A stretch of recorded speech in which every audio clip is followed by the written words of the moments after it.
Hello, and welcome to the Miskatonic Playhouse. I'm not T.A. Newman. He's down in the prop room today with Hedge. They're performing some kind of ritual, I think. I'm sure it's nothing to worry about. Anyway, let's get started and meet our special guest, our keeper of arcane lore, Heather Ashcraft from ValyGirl Designs. Heather. Greetings, everybody. Welcome to the Miskatonic Playhouse, and welcome to the live play of All Part of the Game, written by Doc Tracey. I'm very excited to be doing this, as this is my premiere, my debut, if you will, as keeper of an actual play live stream. And I am blessed with some amazing talent to be part of the group here. I'm going to have everyone introduce themselves very quick. We're going to start with Skip. Hi, I'm Skip Morton. This is actually my first time on Miskatonic Playhouse. I've been on the Symphony Entertainment streams, and I pop up here and there on the Old Ways podcast as well. Skip, who are we going to next? Let's go to Allandra.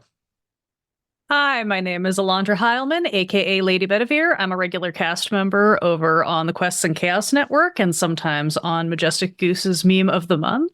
This is also my first time with the Miskatonic Playhouse, but I tend to run a lot of horror and eerie things in my own realms, so hopefully it'll be right up my alley. Let's toss it to Jacob. Hi, everybody. I'm Jacob Cordas. I used to run a show called In the Lane of Cheese and Sauce, a Taco Bell D&D themed show. I currently work full-time running games of every genre, style that I can on Start Playing. And I'm Steve. You can find me on the socials at Tall Halfling, sometimes Tall Halfling RPG. Around here, I'm one of the minions backstage doing the audio and video editing usually, but well, Hedge and Newman are downstairs. I get to step on the stage for once. Well, we're glad to have everybody here. Thank you for being willing to be part of this, and thank you for doing double duty on this, Tall Halfling. Very much appreciated, especially because I am still learning myself on how to do all the production side. Really, I am terrible at this. Just in case, as you said, my name is Heather Ashcraft. I am known as ValyGirl Heather on pretty much all the socials, except for the large one of the single letter that we don't talk about because it's a dumpster fire, and no thanks. I am a RPG writer, designer, and management. I do live action events, and I have, over the last year, really come to love being an actual play actor. You can generally find me on the Old Ways podcast, where I am currently playing in the RuneQuest Glorantha 6 Seasons in Sartar campaign, as well as sometimes popping up on Symphony Entertainment here on the Miskatonic Playhouse. And I am now part of one of the founding members of the newest wonderful group, which will be debuting its very, very first. Well, I can't really talk much about it, but its very first podcast at the end of next month. That is Lightless Beacons. So look for that at probably right around Halloween. Just a bit of, let's kind of make sure we get all the housekeeping in order. Lines and Veils. I have talked with the cast members about Lines and Veils. I have gotten their feedback and will be following those accordingly, because we are here, if nothing else, than to have some fun, regardless of how gruesome or crazy that is going to get tonight. The X card is in play. Yes, if there is anything that comes up in the course of play, the players know that they can just let me know, send me that X card or a message of any kind, and I will work with them to whatever needs to be done. So, because again, we're here to have fun, not traumatize our players too much. Our players have already gone ahead and rolled luck ahead of time, so they already have that set and on their character sheets. And I'm just going to take one last chance, players. Any questions that I can answer for you? Now's the time. No? Okay. Well, again, I'd like to thank everyone for being here, and I think it is time to get started. So welcome, viewers. For tonight, you play silent witness to a most auspicious occasion. On this dark and stormy night, within the hallowed halls of Noble Branch Manor, a lavish masquerade is about to commence. Each of our guests recently have received a letter from an old college friend, Jameson Evelyn Cartier III. Though long estranged from his former school chums, he has invited them to participate in, as he put it, an immersive experience of a most gruesome facsimile. In other words, a murder mystery. Our fated guests have been transported via hired car to the manor and are now in attendance, dressed and masked for the event of their lives. So, let's join them. We begin as all good stories begin, with some food and drink and conversation in the elegant dining room of Noble Branch Manor. Players, in the order that you introduced yourselves as players, please introduce yourselves as your character. Hello, I am Mr. Court. I stand about 6 foot even, weigh about 185, 190. I am dressed in a black tuxedo with a black bow tie, white shirt, and a full mask, half black, half white, that covers my entire face. He strides with an air of how shall we say? He can get around a court if he needed to. He's very lanky, but very quick, and just seems to be looking around, paying attention to try to listen to pretty much every conversation that's going on right now. Dr. Pearl is about average height for a woman. She's not the flapper body build. She's got a bit of curve to her with dark blonde hair that's swept up in an elegant but simple updo. She wears a black dress and some very tasteful jewelry, a string of pearls, as the name might suggest, around her neck, and a ring on the middle finger of her right hand that seems oddly simple but fitting. She wears a little black domino mask. Again, simple, clean lines, nothing to draw too much attention, but she does have that look in her eye of someone who's always listening and paying attention for what might be simmering underneath the surface. Mr. Merritt is about 6'4", 6'5", pudgy in all the wrong places. Has the looks like a man that's only looks like a bread that has been slightly undercooked. Just has that energy to him as he wanders around this place. All of his clothes are nice, but very clearly assembled out of other clothes. They've all clearly been taken from different outfits, different bits and baubles that he can find to make himself look as good as possible, even if it doesn't actually look as good as possible. He is currently off to the side, listening as much as he can, while he takes a small wad of gum and shoves it into the right side of his mouth, and has a cigarette half burnt coming off the left side of his mouth. And Professor Plum is a enthusiastic young gentleman. He's a little bit uncomfortable being dressed up enough for the masquerade. He's much more comfortable with the tweed jacket with the patches on the elbows. But he's holding court, chatting about some obscure culture somewhere in the world. Anyone who's very observant might notice a slight bulge underneath his jacket, where he always carries his set of tarot cards just in case. And he's wearing a mask that it's not actually an artifact, but it's modeled on an ancient, obscure artifact from somewhere. Right. Well, as you have entered, been let into the manor and brought into the dining room one by one, you noticed that it's beautifully and elegantly designed. The most prominent feature of the room is obviously the very large white oaken table that's in the center, along with 10 high-backed plush chairs arranged around it. To the left, you see a fireplace, though right now there's no fire in it. And to the right, a single door from which a masked member in a rather stained apron comes out, bringing a tray of what seem to be finger sandwiches, more than likely cucumber or some such. From the front door, you notice your butler. You know him as Penforth.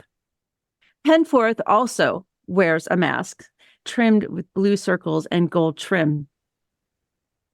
He comes in and motions to a well-stocked bar.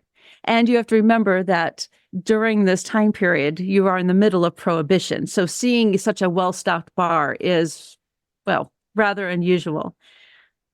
But he motions to it, asking if there is any particular drink that you would like. If there's anything you don't see, please let me know, and I will be sure to see what we have in our stores.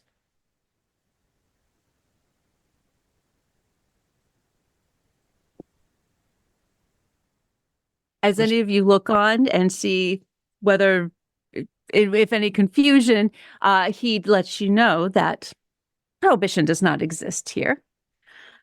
This is a space unto himself, and the master has spared no expense for this evening's festivities. Please help yourself.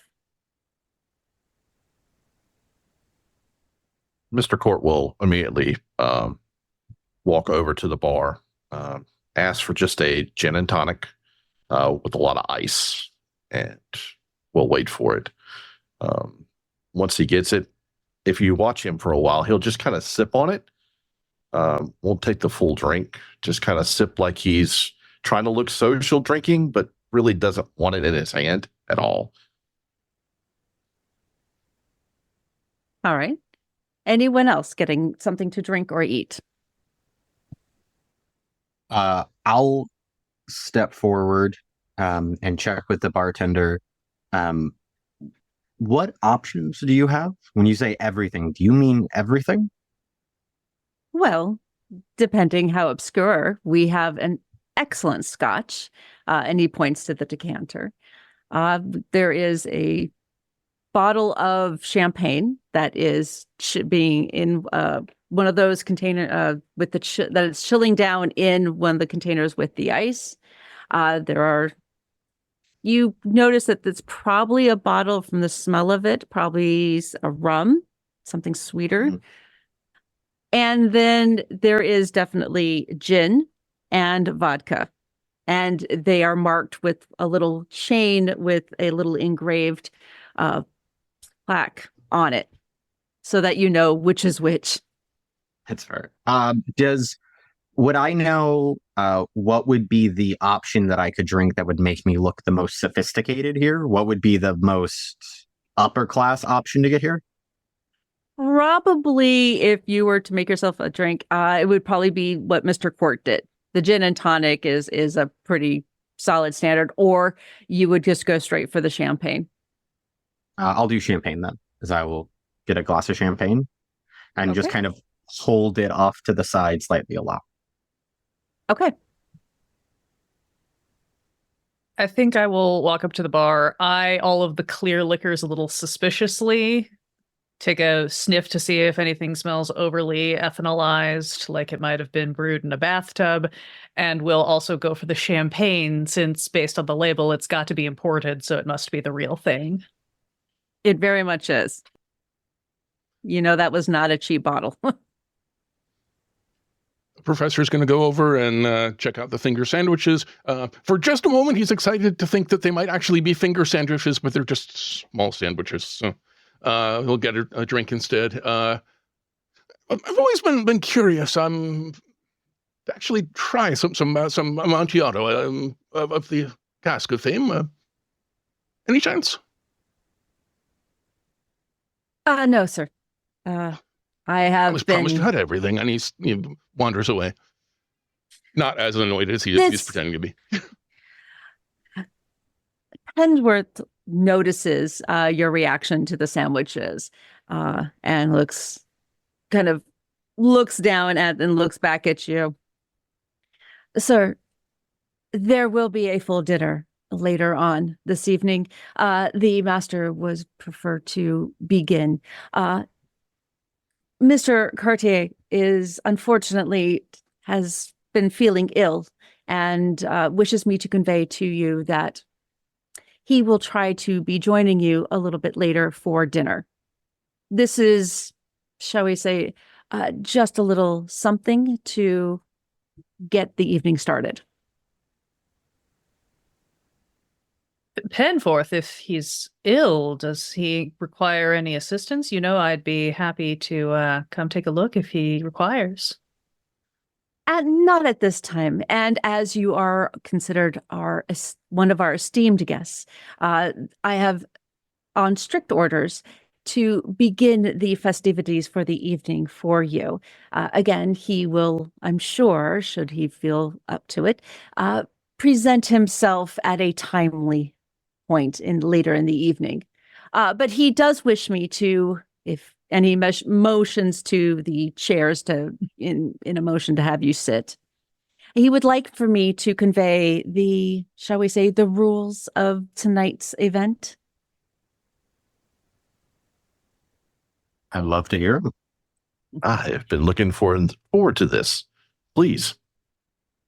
Pull out a small notebook, ready to take notes. So as your invitation made you aware, tonight is an air of mystery. You four are now being charged as the evening's investigators to attempt to discover, what is the term? Whodunit, I believe is the term of the day. Now, just so you know, the mass, and as he points to his own, the mass that you've seen on the staff so far, myself, our chef, as well as the Miss Evie, you saw her as you came in. She was the one wiping down the banister in the Harlequin type mask. As long as the masks are on, everything is in game, if that makes sense. We are just part of this evening's. We all have our orders and directions on how to provide an evening of entertainment for all of you. Now, this is going to be what they call an immersive experience. The evening is going to go well, let's just say, while the gruesomeness of what is to come may or may not be shocking, the rest of what is to happen will not put you in danger. It may feel like that, but that is part of it, is it not? I do believe the ghost stories and haunted houses of the All Hallows Eve season tend to evoke that bit of fear. But isn't that the fun of it? And that is what Mr. Cartier has expressly asked of all of us as his staff for the evening to provide you. Can I possibly check to see if I believe him when he says that it's going to be gruesome? Like, can I check if that seems true, or if he's just trying to hype it up? Yeah, if you'd like, what do you think would help you with that? I'd say probably psychology. Yeah, you can give that a try. That'll work. That is a 57, and I have a 55. Yeah, I'll spend 2 luck. Make that a success. Okay, so your successful psychology roll, yes, he, as far as you are able to tell, he believes all of it. He seems very sincere. You're not picking up on any kind of deceit. He seems a little nervous. but you think that's probably as a, he's a butler. His whole job is to make sure that things run smoothly within the household. So you're pretty sure that's what that is about. Yeah, you're not picking up anything outside of that. Exactly the opposite question. Do I believe him when he says that it's perfectly safe?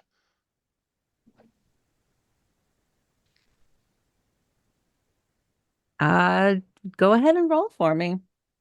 Assuming that is also psychology. Psychology, please. Yes. 21 under 35. Oh, very nice. Yes. No, you're getting pretty much the same vibes as Mr. Merritt. So you don't see anything out of the ordinary on that? All right. Penforth, as you are all speaking, goes on to... He does seem to be... He looks at his watch. And then he... If you'll forgive me for a moment, unfortunately, there are a few preparations that are still not yet in place. Please note that the unlocked rooms are free for your exploration. Please take your time and look for the clues. The locked doors, Mr. Cartier has specifically asked that you refrain from opening. Those are private and not part of the game. If you have any questions, please find me. I will do my best to answer them. And if you will excuse me, I shall give you a few moments while I finish the final preparations.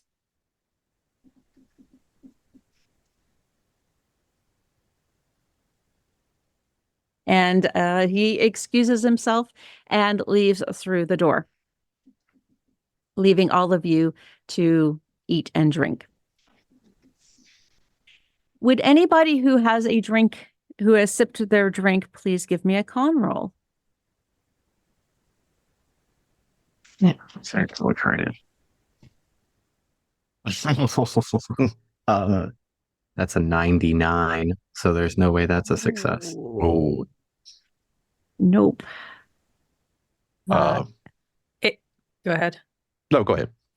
83 on a 45. Okay. 35 under 40 for me. Okay. I didn't have a beverage. You did not have a beverage. You did not. Mr. Merritt, Dr. Pearl, after Penworth leaves the room, you start to feel a bit woozy, a little nauseous. Neither of you have eaten for most of the day. None of you have not had anything to eat while you've been here, and you think the alcohol may be hitting you a bit hard. It seems to... Oh, yes, that is not the most comfortable. Perhaps you probably should have eaten something before drinking something so strong as that, as your drinks. I don't normally have this much of a response to simple champagne. I must be more out of the habit than I realized. That's unexpected, absolutely. And I'll swallow my wad of gum. Would you like to get a snack? Should we get one of these finger foods? Perhaps that wouldn't be the worst idea. Dr. Pearl is also going to open up her little clutch and pull out a little, looks like a cigarette box, but when she clicks it open, it is full of a variety of different pills and little powder packets. And she's going to pop one of the pills and snap it and stick it back into her purse. One thing I found is to eat before these parties. When I was touring and I was playing at Wimbledon, I made the exact same mistake. I went ahead and I started indulging in myself before I ate. And I can tell you one thing, that was not a good experience for me. But I did learn a very, very valuable lesson. Play, eat, drink. That's kind of how I've worked my life since then. But I could tell you all about it, but there's not enough time. That is some very wise words, Mr. Court. I'm so used to diving straight into work that I often don't think to eat until very late in the evening. So perhaps I should remedy that. As I've been struggling to be able to afford some of my vices, so I need to get back into practice. What was the order? Play, eat, party? Was that what Party. it was? Mm-hmm. Yes. Perfect. Play, eat, party. And as that bit of wisdom leaves Mr. Court's lips, the door from the foyer flings open with a young man coming through, muttering quite loudly and rubbing his shirt. His clothing is disheveled. There are red liquids on his chest. You're not sure if he's adding it or removing it. His face is covered by a mask similar to the mask of the rest of the staff. And God damn it, should have been here. I know I should have been. And he kind of stops as he looks up and realizes all of you are in the dining room. Yeah. Sorry. Are you in need of some bicarb of soda or a bandage? Damn it. Oh, killing me. Should have told me the right time. Let's just say this. You didn't see me. I wasn't here, as he starts to step out of through the doorway. Look, you didn't see me, okay? Just please don't tell Master Cartier I was late. Please. And he shuts the door very, very quickly before anybody can say anything, and you hear the steps walk very quickly away from the room. Was he late or was he early? It's a very good question. I was going to suggest a little tonic water to get that off a shirt, but he didn't give me a chance. Professor's hanging back, watching. It's sort of a cultural ritual of its own variety. So he's in his element. If everyone could give me a listen roll real quick, please. Ooh.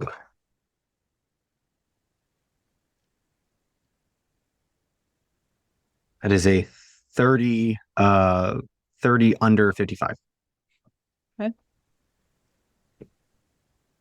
Nope. Nope. Okay. Jacob, you are the only one then that hears. It's very quiet, rather muffled. It's probably a few rooms away, but you hear a quick bout of probably a couple of people yelling. It's very, very short. And you can't make out anything that's being said. Again, it's like listening to somebody, a couple fighting several rooms away. But you're pretty sure at least one of the voices was probably Pensworth, and the other one was the gentleman that just walked through your door very briefly and left. And then it stops and you don't hear anything else. I'll turn to the rest of the group then, throwing another bit of gum and lighting another cigarette. It's Pensworth seems to have already heard. He did not sound happy. I hope he did not lose his job over that. I just don't understand why he was late. Mr. Merritt, this could be part of the actual plot of the evening because they were wearing their masks. Because remember, he said that as long as they're wearing their masks, they are in the game. So this could be one of the clues that we need to be gathering, that this gentleman, as untidy as he was, and being late to this event may be a key point later on down our investigation. So, so then it's an untidy criminal. Perhaps. Should Or we red herring. look for Could be clues? either way. Is he the criminal or is he the solution? You Or know a how witness. Cartier likes to play these little games. Stacking them on top of each other. Hmm. One of the best conversations he and I ever had was about the misdirection of some of the criminals that we have, talked about and everything, where they would lay out certain things to make us follow those clues when in actual fact, it was the exact opposite. Again, I would not put anything over him. He is a well-scholared individual. And if he wrote this play or whatever he is created for us this evening, I would expect anything. And I'm so excited about it. Should we follow them? Should we go after? If he says he's late and we're not to worry about him, does that mean that we should in fact worry about him and follow after? Or see how the events play out from here. But just keep him in the back of our mind as, okay, he was late. If we stumble upon something that has actually happened, then we will maybe have a bit of a beginning of a timeline. We were also invited to explore, so Mhm. And call it a Is woman's the door- curiosity. I am curious about which doors are locked. oh yes. Can I So- check to see if the door is locked that the guy just went through? Sure. So that was the door to the foyer, and it is, you go and you pull the handle and it opens quite easily. As you're checking that, the other door to the right opens up, and another masked figure in a stained apron comes forth, very quietly comes out, picks up the tray of uneaten sandwiches, turns around and goes back the way they came. Before you go, do you know about how long it will be until dinner is served? We would hate to be tardy while we're exploring. They stop and turn around. And from under the mask, you hear a voice. It'll be a few hours. I was told to have dinner appropriately ready at a certain juncture in the game. Perfect. I- Thank you so much. Of course, if you need anything else, No. Carry on. good. I didn't really want to answer any questions anyway. Turns around and goes back through the door. Well, it seems if we're to get our meal, we'd better start exploring so we can trigger service, as it were. I check to see if that door is locked that she just went through. Nope, that door is open. Thank you. And at this point, I'm going to ask Tall Newman, jeez, Tall Halfling. Wow. Newman's up getting his Steve kids is to bed. perfectly fine, but Steve, but Steve, I if will you take could Tall please- Newman, and I'm sure he will too. There we go. If you could provide the handout first floor Sure. for. Mhm. There we go. Thank you. All right. So approximate layout so that you know. So you are currently in the dining room. You see the door to the foyer as well as the door to what you're pretty sure is the kitchen.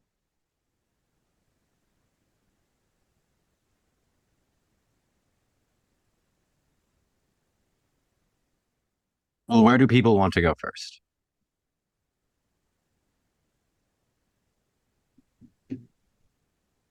Well, the cook seemed Anyone- rather perturbed at being asked a simple question, so perhaps we circle back to them when they're in a better mood.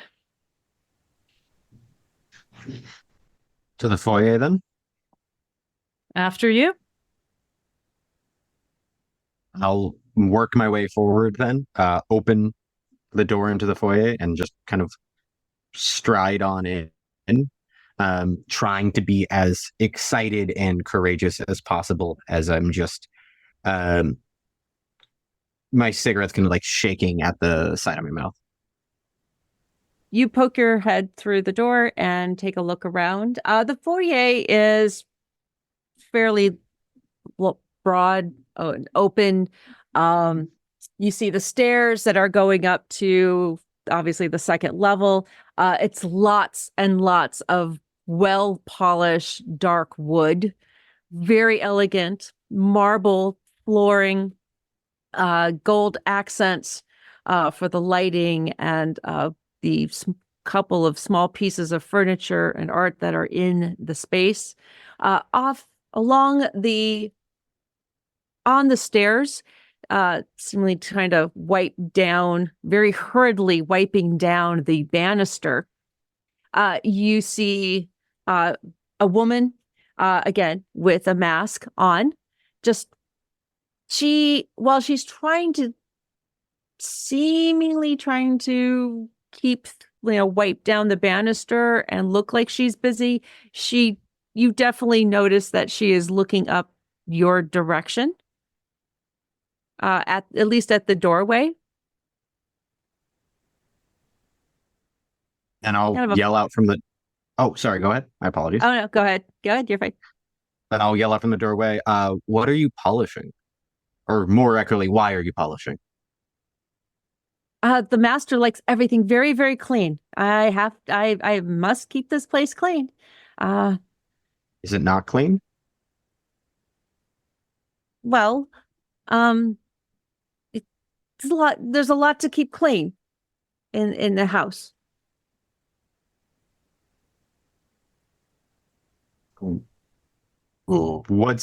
I kind of like look, I assume everyone else can hear me, like the other three with the door open can hear me as well, like hear all this. She is the only one that you see in the area. You don't see any other staff. No, I meant the three other members of the group. Oh yeah, they can hear through the open door this whole conversation. Yeah, I mean, they're all in the kind of the same room. I'm guessing the rest of you are probably not too far behind this happening. I mean, you didn't close the door, so. No. Does this place, I'll just look to the rest of them. Does this place look like it needs more cleaning? This place looks spotless. I mean, everything is gleaming. You not sure what she's cleaning. You don't know if it really needs to be cleaned, but there's probably a reason why everything is so shiny.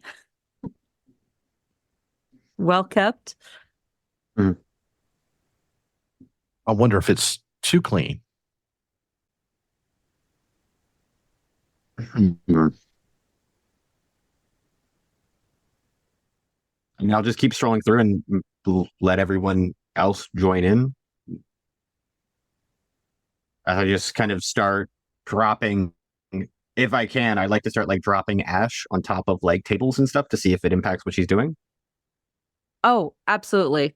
So as you walk over to one of the little side tables and your cigarette ashes onto the table, you see her eyes kind of almost grow a little bit wider, and she moves fairly quickly towards the table and takes her rag out and just starts kind of wiping things up and making sure that, I mean, it is gone very fast. Oh, please. And she turns around and she grabs what looks like a nice glass ashtray and brings it over and puts it almost practically under your cigarette on the table. There you are. Well, that should keep things cleaner. She's a shorter woman now that she's actually in front of you. Her hair is tight up in a bun, simple staff uniform, but it is meticulously pressed, starched, not a hair out of place, not any, the apron, even though looks like she probably has, she has some rags and she has a little bucket with all of the a cleaning accoutrement, little bottles and whatnot.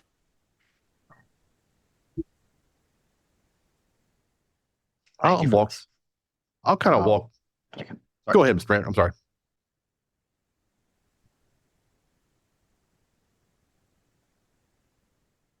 Oh, I was just grabbing the thing. Go. I just grabbed the ashtray and thank her for it. Please go ahead.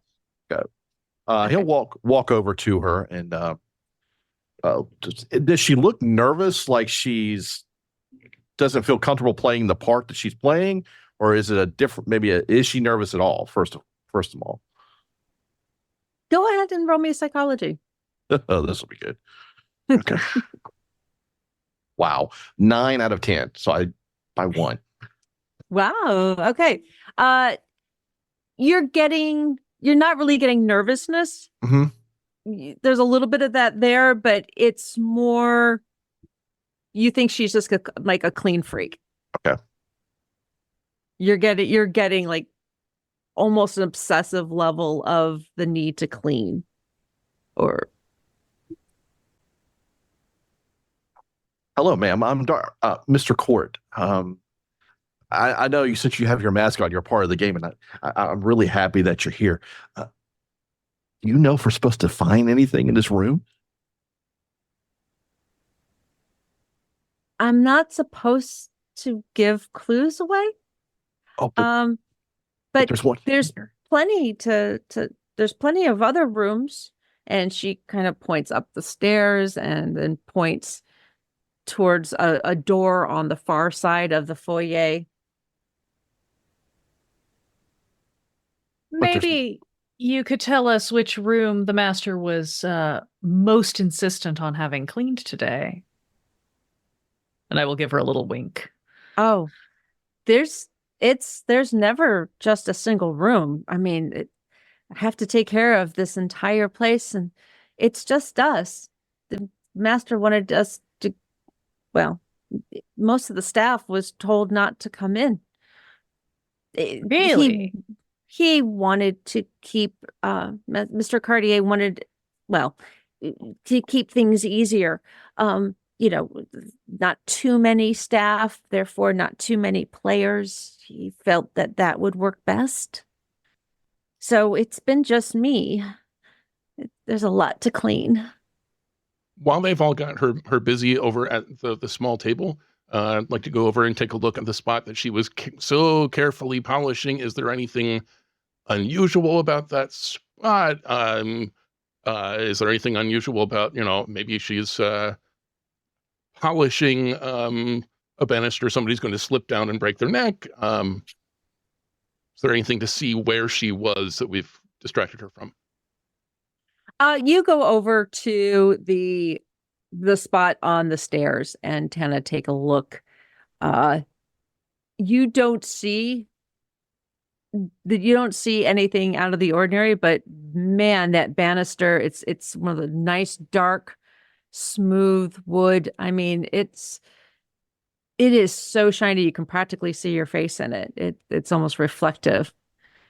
That thing has been polished within an inch of its life. All right. Other question. She pointed up and she pointed to the door, which I assume is the door to the ballroom. So I think I'm intrigued that, at least according to the map, there is another door in this room that she didn't point at.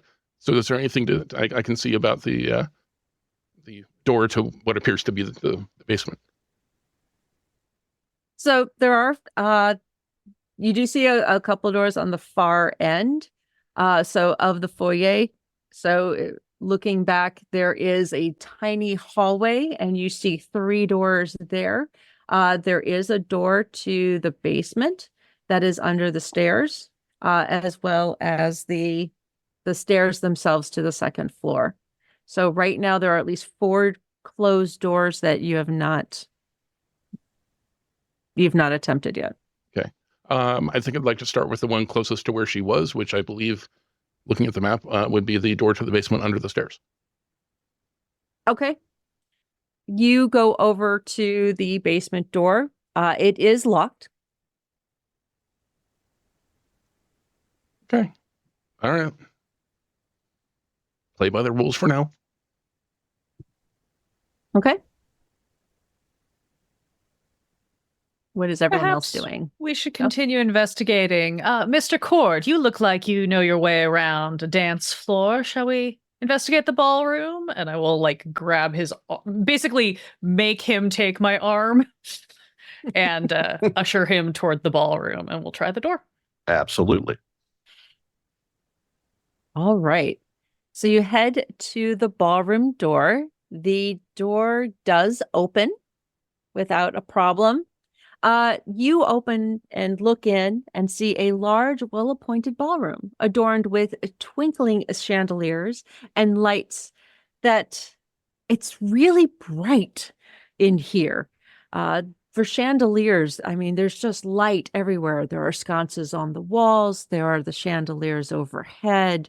It's incredibly bright. Around the perimeter, you notice that there are a few tables. They look to be prepped for, they're waiting for people to be there to attend it. You are checking through. I mean, the walls are a bright shade of gold, which almost reflect the light even more. But this is luxury. This is lavish. If there was a display of wealth in an already rather ostentatious display of wealth throughout the manor, it is in this room. I mean, it looks like something out of a storybook palace type of art. The room itself is pretty quiet, though. It's empty. You don't see anybody in there. The only sounds that are really, as you step in, are the sounds of your feet on the floor, as well as some of the sounds from the weather, the stormy weather outside.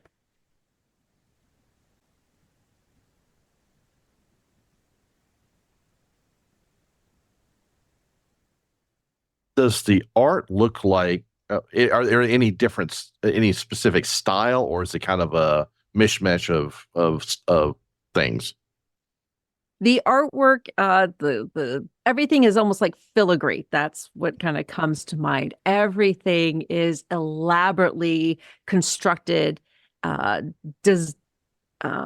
carved.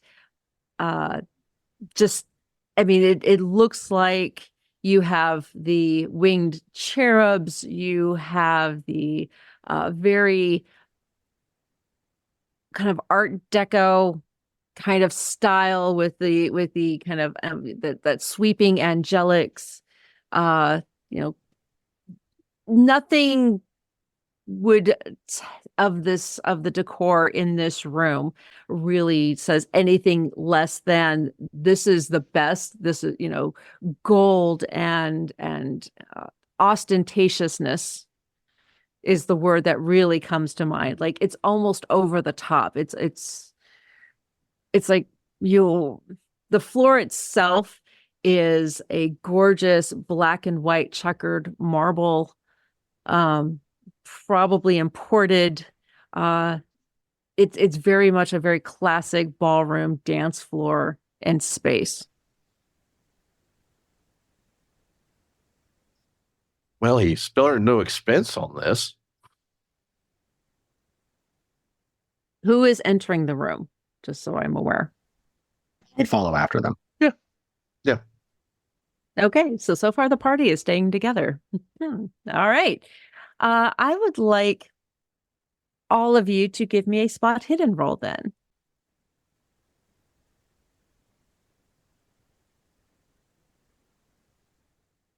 Regular success. Great. Hard success. That is exactly a regular success. Okay, all but Dr. Pearl.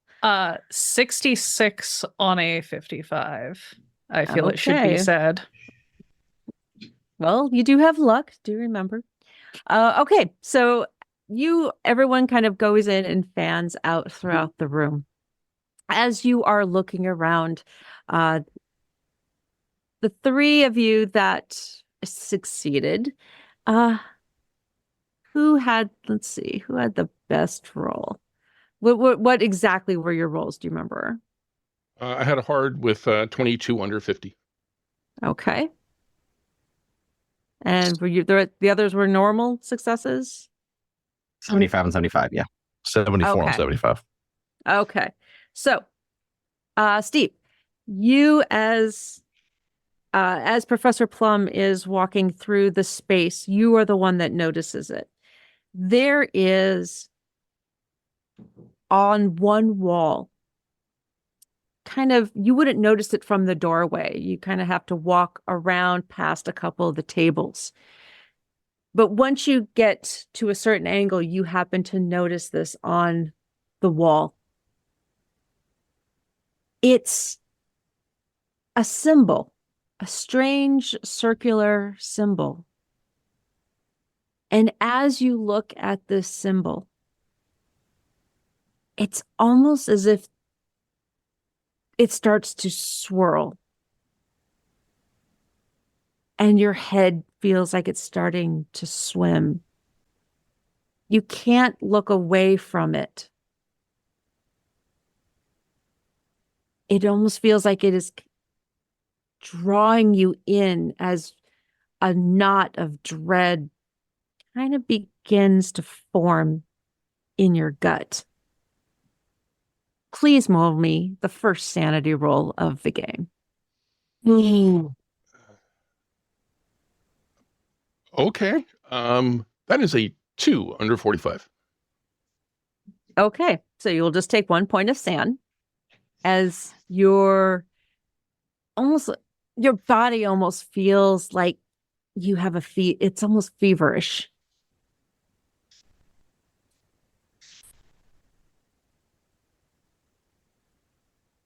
I'm assuming I'm like putting my hand out on the wall to steady myself, and if I've got enough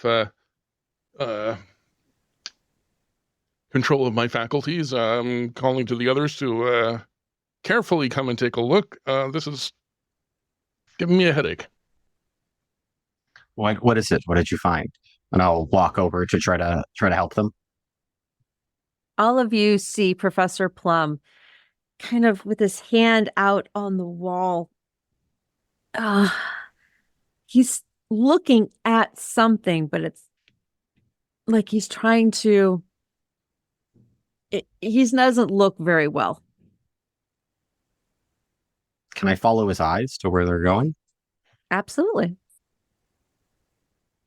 So as you kind of look around to see what he is staring at with intensity, please make me a sand roll.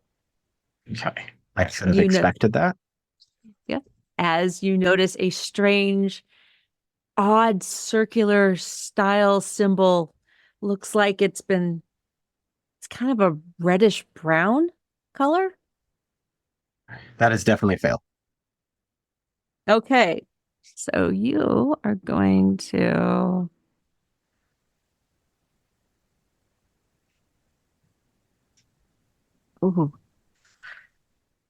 give me an intelligence check, please. Yeah, that's always a great sign. Oh no. That is a hard success. 23 under 45 is the hard success.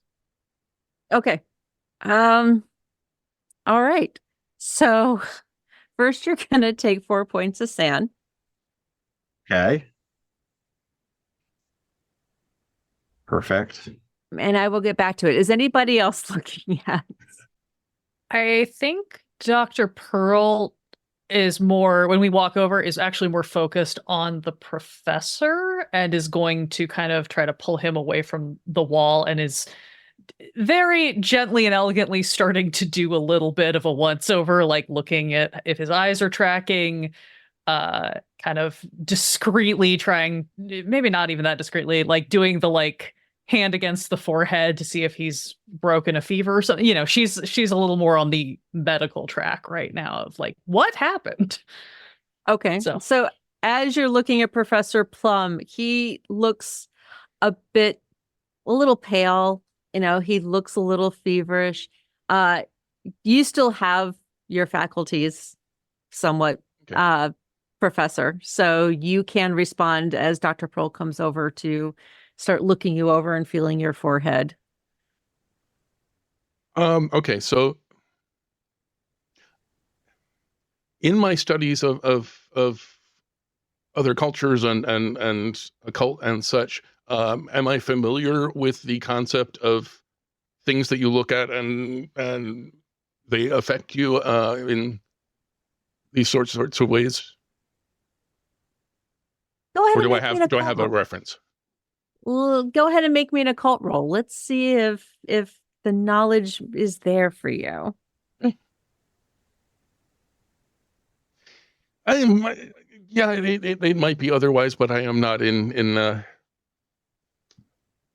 am not concentrating very much. I've got a 90 over 50. Yeah.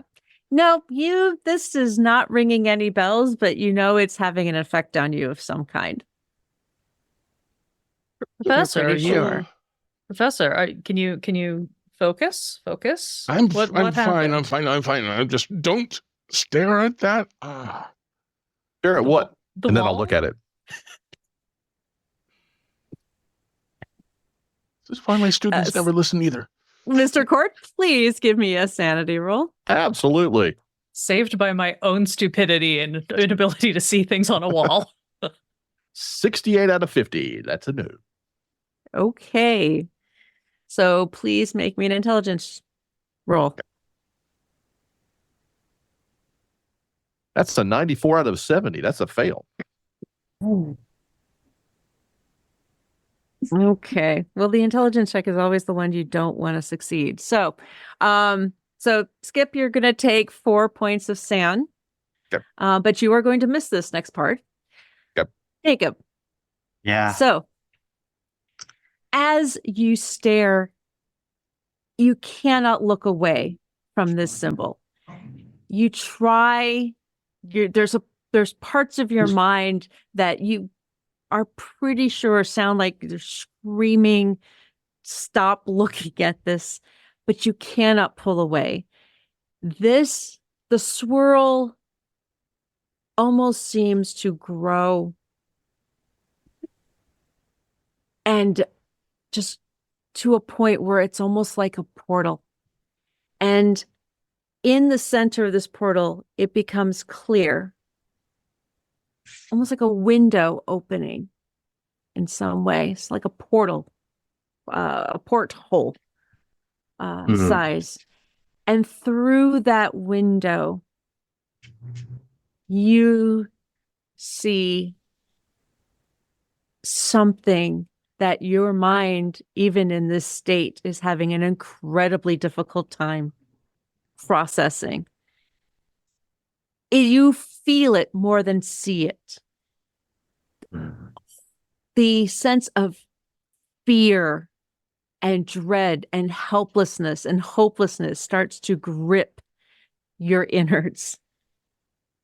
You feel your blood almost run cold as you glimpse whatever that is that your mind is fighting against seeing for just a moment.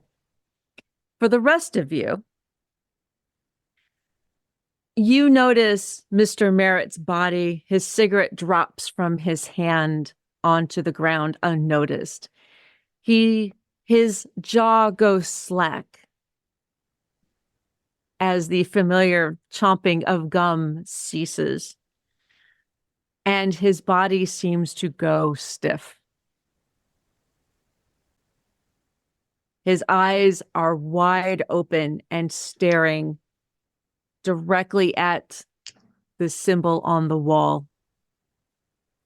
And he has gone very pale. So, Jacob, for right now, you are not able to react to anything. Fine. Get what I deserve. Merritt.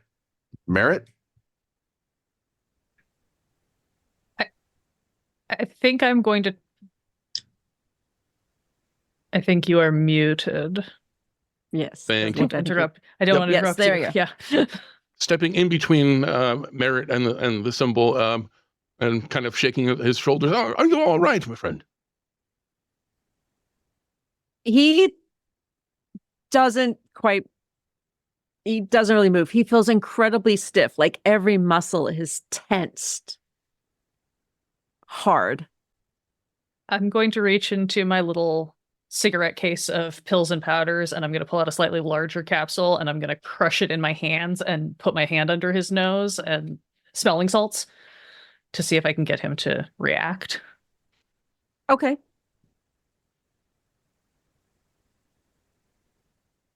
It doesn't seem to have quite an effect, but sometimes it takes a minute or so. Skip, are you doing anything? After snapping around, I'll just kind of I stared where he was. I didn't really see anything.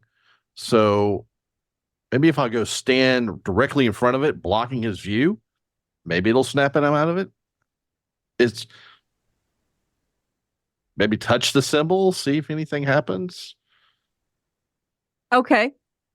So you touch the symbol. That works out well. You touch the symbol. Yeah. And as you do, as you touch the symbol, it's almost as if you've gotten an electric shock. Like you just stuck your finger in a socket of the electricity.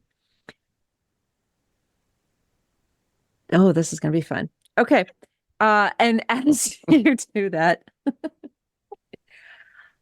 oh, how do I play this?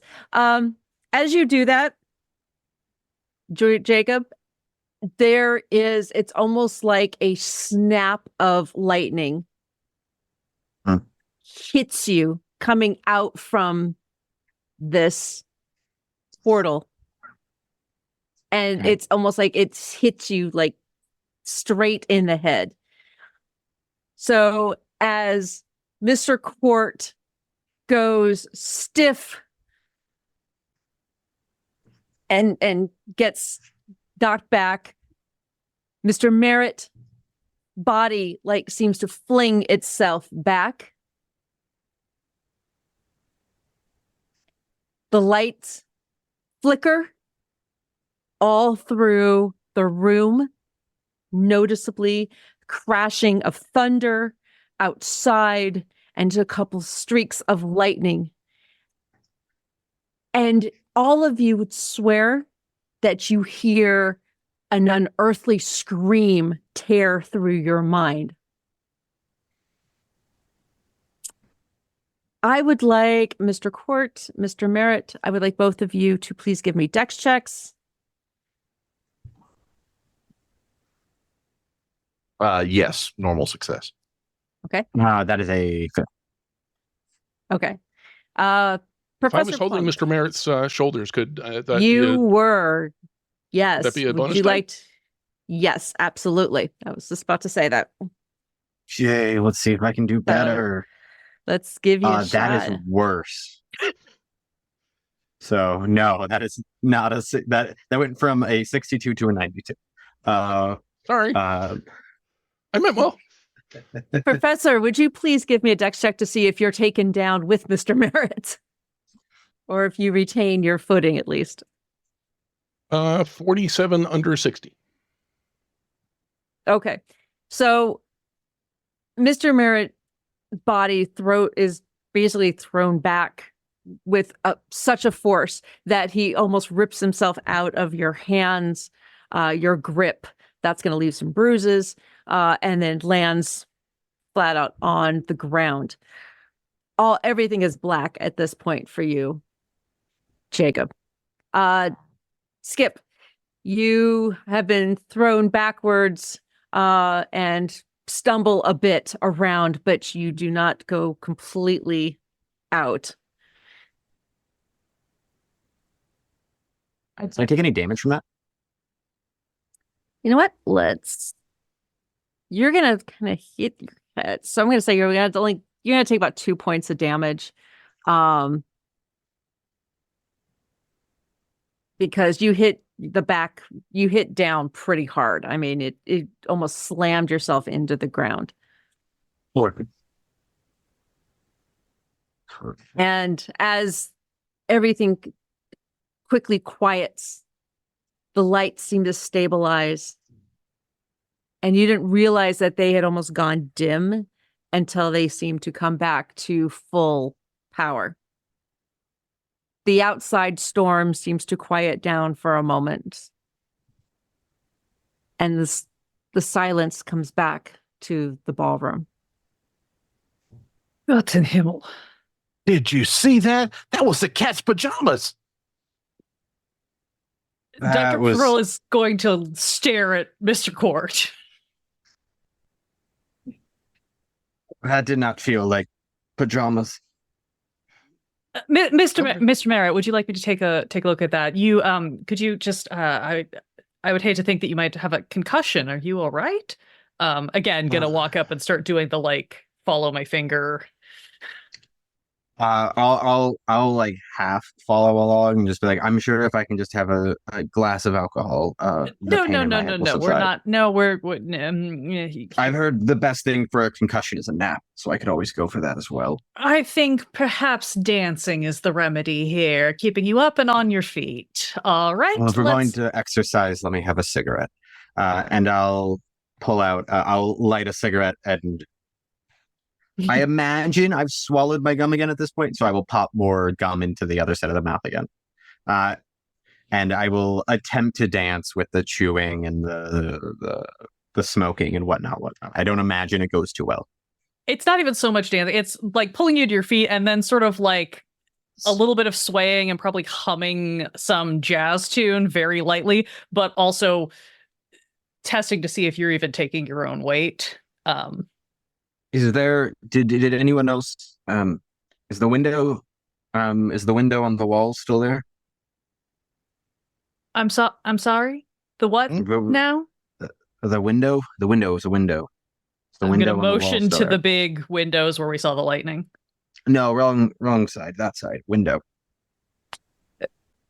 Mr. Merritt, we don't normally install windows on interior walls unless you're working in someplace like a pharmacy or a Nickelodeon. There was it was like a portcullis. I think that's the word. Why don't we step away a few feet before we continue this conversation? It's not what I saw, but what I saw hurt my head. So maybe we should all go back into the foyer and see if we can get some enlightenment from any of our fellow players. I'm going to keep an arm around Mr. Merritt and sort of help him out while clocking the other two to see if they seem to be moving under their own volition as well. How did he get the electricity and the laughing or the screaming?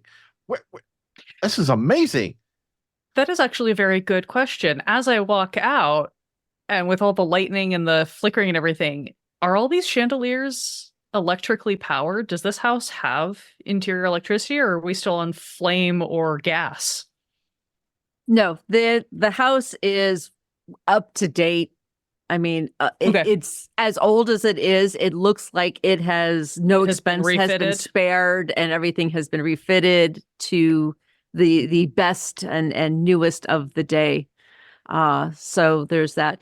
As all of you start making your way slowly in bits and pieces towards the door to go back to the foyer, the woman with the tight bun and her cleaning supplies comes chugging in fairly swiftly, not even giving you much mind, muttering to herself, must keep, Mr. Penforth won't like this. The house needs to be clean. And she goes right for that spot on the wall, and you hear spraying and containers opening, and her, just scrubbing, sounds of scrubbing on the wall. Can I yell after her? Do you see the window? There's no windows in here. It's a ballroom. And he will not like this. He will not like this at all. And I'm beginning to feel like I've been left out of some sort of joke. Are you all in on this? Am I the only one in the dark? Did I draw the X under my seat when we chose earlier? What's going on here?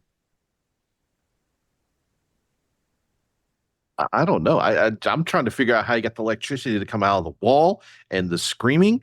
And I mean, this is just absolutely amazing. You spared no expense into making this truly scary.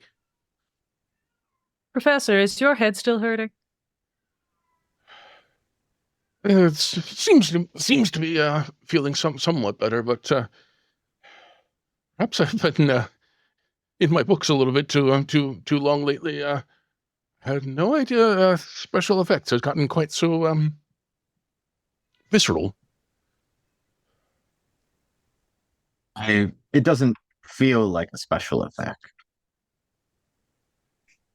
I thought we were informed that as grotesque as the evening might get, no one would be hurt, and perhaps I'm taking my oaths a little too seriously, but this doesn't feel like the definition of no one getting hurt.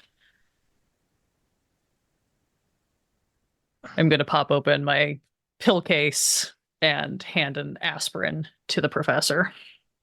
As you are gathering your supplies and discussing amongst yourselves, a high-pitched scream comes from somewhere else within the probably not too distant area.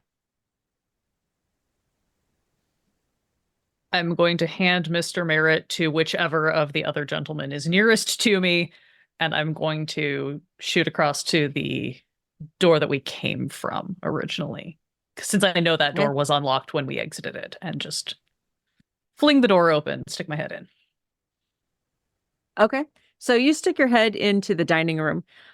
You notice sprawled out half on the table with his one leg and part of one arm hanging off of it. You notice a familiar looking disheveled man lying very still, face down on the table.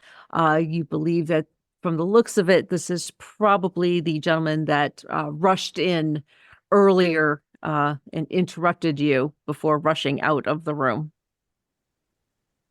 In a corner nearby, near the door to what you are pretty sure is the kitchen, another masked figure, again in a stained apron, is, oh my goodness, look at that. Oh dear, whatever will we do? I'm gonna walk over and immediately check for a pulse. Okay. As you come over, the chef seems to, and okay, that's done, and turns around and walks back into the kitchen. Before you go, have you been having electrical problems with the weather? We just had all the lights flicker in the ballroom, and I think it was a little unsettling. It was probably the storm. That it happens sometimes in the bad weather. Wonderful. Thank you. Yeah, sure. And they turn around and head back into the room. Friends, we seem to have a continuation of our mystery. Perhaps we should check for clues. As I'm still feeling for the pulse. Roll me medicine, please.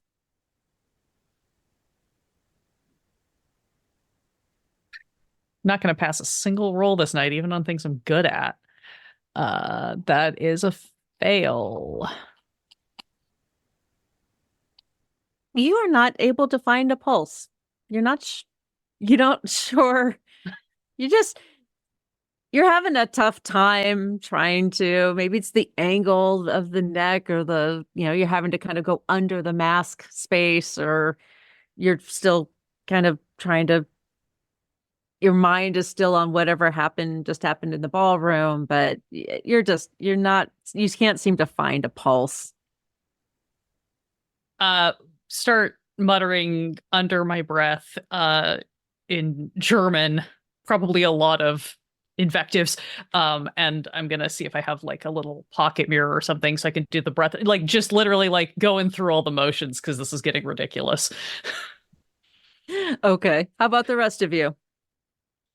Jacob, your head is kind of pounding like you have a hell of a headache right now, almost like a bad hangover. But you seem to be walking on your own volition. I'll walk in and just ask, was that the dinner bell then? Is that how they're theming the evening? Gods, I hope not. No, it's a body. Oh, yes. Oh no, help! We've discovered a body. I'm just gonna sit down, like whatever, one of the chairs close to the body, and just start drinking some water. I'm assuming is there like a decanter of water on the table or something that I can just? Yeah, over then I'll just- on the bar along everything. There's like a pitcher of water. Yeah, I'll grab a pitcher, just sit down there, pour it into a glass, and just start like trying to like hangover cure it, basically. Okay. Do you start to drink? Please give me a con roll. Well, that's also a fail. Hank, yep, definitely a fail. 74 over 60. Okay. As the water starts to go down, you again start to feel really nauseous, a bit dizzy. But after what you just experienced, who knows? It's, your whole body system is probably messed up. I'm just gonna hold the pitcher against my forehead then and probably not say anything for a while. Okay. How about Professor and Mr. Court?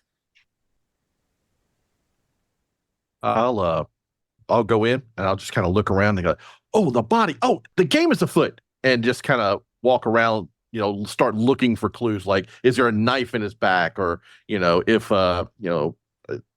somebody, tripped him up and choked him on a piece of steak or something, to see if there's any clues about. Because he now knows that it's actually starting. So he's very, very happy.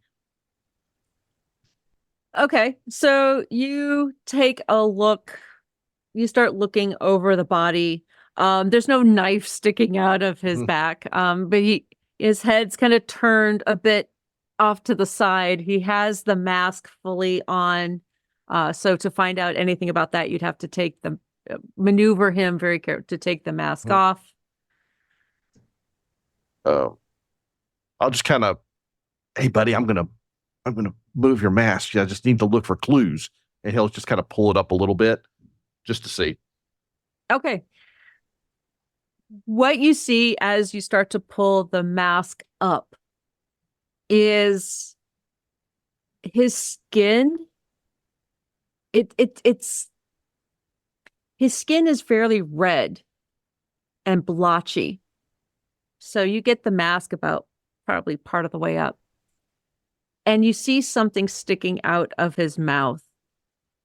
The mask itself is actually a little difficult to maneuver up.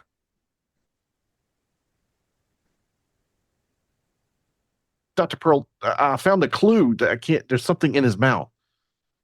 He's doing you're doing a real good job, buddy. And put in his, I'll kind of point down that way. I'm gonna take a look. He's forward on the table, right, with his head turned to the side. Yeah, he's lying prone down. One arm is kind of over so his neck is really turned. Yeah. Mr. Court, would you proffer me your assistance in turning our poor friend over so I can clear his airway? Exactly. Yes. And I'll help kind of roll him over as safely as I can. Yeah. Get him rolled over, and then I will start kind of maneuvering the mask up as well. The body is a bit heavy, so I'm going to ask for strength checks on this. Just to both of you working will help each other. So we could do it that way. But yeah, strength checks to kind of maneuver him, because he's not a small guy. 49 out of 55. Okay. 75 out of 60. Okay. So the doctor tries, when she realizes this isn't going to work. So she moves down a little bit just to kind of maneuver like the feet, uncross them and move them over. Mr. Court, Skip, you are the one who basically does the bulk of the flip. You finally get him over onto his back. So now he is lying prone on his back on the table. Dr. Pearl, you notice one thing fairly quickly, is that the mask that he's wearing, which it's tied in ribbon to the back of the head, you could almost see like his cheeks are out far enough, like to the edge of the mask. And these masks are a little bit big. So right off the bat, that doesn't look right to you. I'm going to find, I don't know if it's a scalpel out of my little purse or if it's a steak knife off the table. I'm going to find something and I'm going to try to slice the ribbons so that I can just lift the mask off. Okay.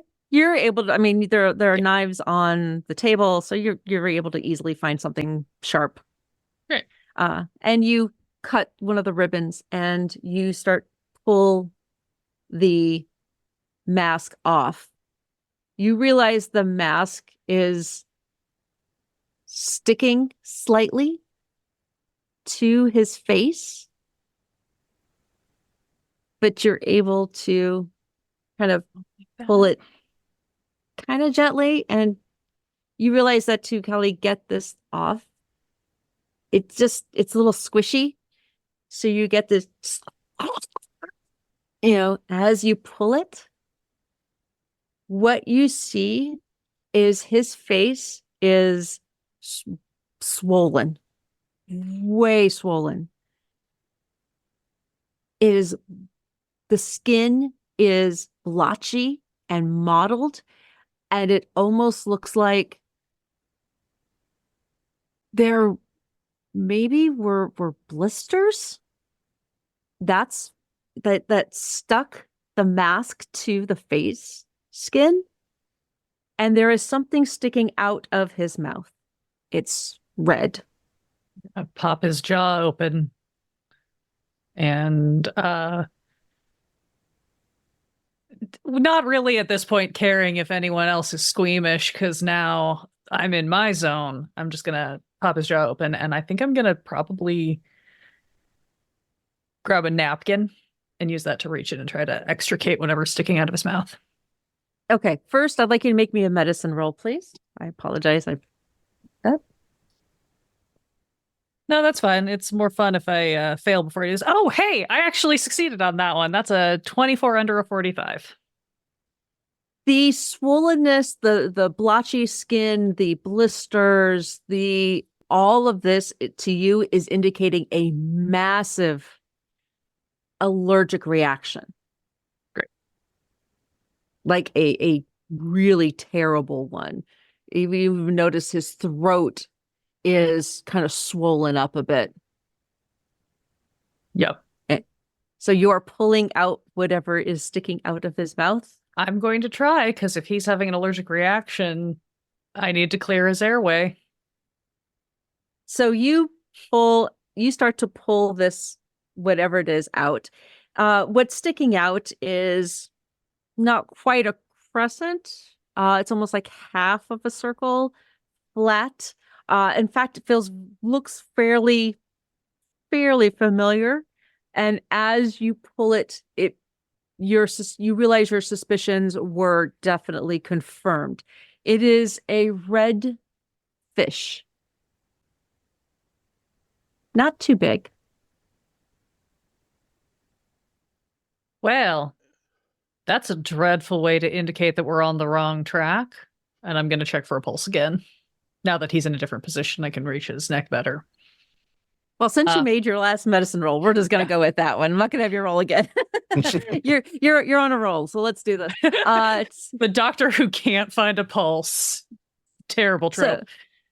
So now that your brain has kind of engaged into doctor mode and you realize kind of what's going on, you once again reach down and you realize that part of the reason why you couldn't find a pulse was probably because his neck had swollen up.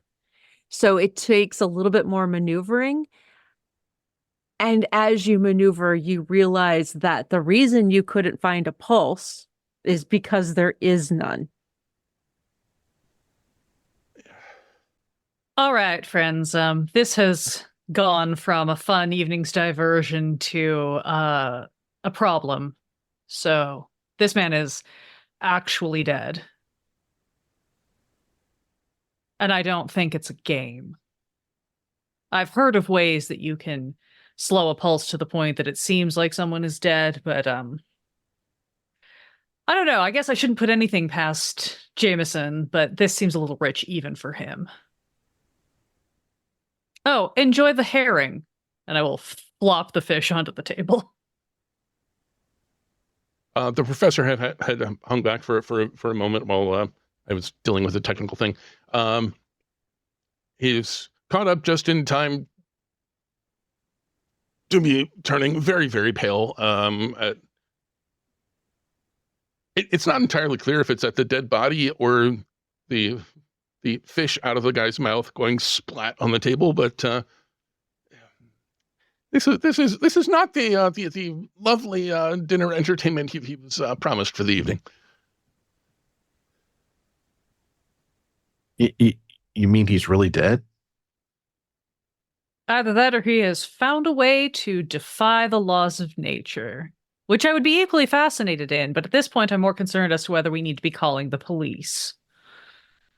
This does seem like he has somehow defied nature. All right. Perhaps we shouldn't be jumping to conclusions. Perhaps Mr. Jameson has tried to stretch our detective brains by engaging in some sort of morbid dealings with the medical college up the road.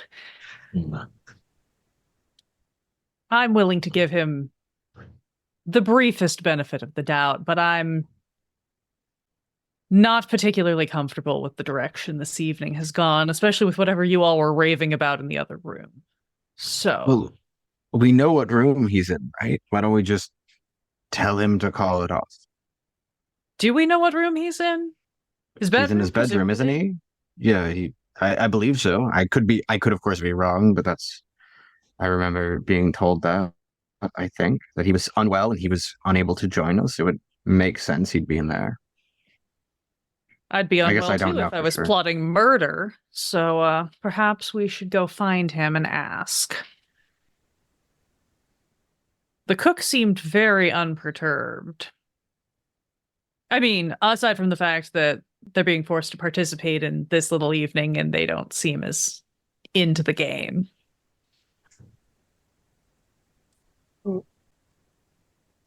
I don't know. I'm never surprised when a person doesn't enjoy interactive theater.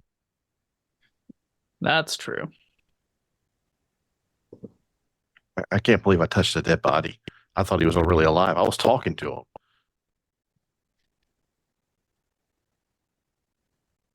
How are you doing? Are you me just holding this like there's water dripping on my face? How are you doing? Is everything good? Are you handling the corpse? Touching okay? Me? No. Doctor, I hope, but me? No. He'll kind of back up a little bit. Oh, this is far from my first corpse. But at a dinner party, that's even for Jameson, that is extreme. Maybe it's time we call things off. Doctor, did he choke I saw you pull that off of his face. Does he? Judging by the look of everything, I'm going to say that our unfortunate friend here was highly allergic to seafood. I don't know if it would have mattered which thing blocked his airway. It was certainly this and gonna pick up the fish again. Again, I feel it's a little on the nose, don't you think? Especially for Jameson. He tries to be so much more clever than that. Flops Dumb back on the question table. about the fish. Is the fish whole? Is it partially cut? Like has there been any process done to the fish, or is it just a whole fish? The fish, that you take a look at it and you realize that it has been gutted but kept whole. So someone has sliced the belly, pulled out pretty much all the innards, and just left it as is. You realize, you're pretty sure that that's made it a little bit easier for the allergen to get into his body. But yeah, good is the somebody, it's good. Some of it looks more than likely this was done with a very sharp knife and fairly expertly done. I mean that. I'll plank that out to the group then. That would be a skill that a chef would have. We can certainly go speak to the chef. They were in here raising the alarm when I entered. I believe that's where the second scream came from. But how did they know that he was allergic to fish? Well, if he's an employee or was hired for the evening, it would be very easy to try to find out someone's medical history. We ask it routinely when anyone comes to the clinic, so all you have to do is ask a few seemingly simple and innocent questions to find out something nefarious. Doctor. Sorry if I'm a little. You're the more of an expert than I. How long would a allergic reaction take? It depends on the severity of the reaction. I've seen people die in minutes from consuming the wrong thing, or it can be drawn out for days, depending on the dosage. It still seems like a long time to have a dead gutted fish hanging out of your mouth. Well, it's possible that he suffocated on the fish while the reaction was still activating. It was pretty deep down the throat. As you were looking everything over, there is the sound of some clattering that goes on in the direction from behind the door that you believe leads to the kitchen. Shall we go find out what was on the dinner menu? Can I ask one quick clarifying question after looking at the fish so much? Yeah. Does it look chewed on? No. Thank you. Yep.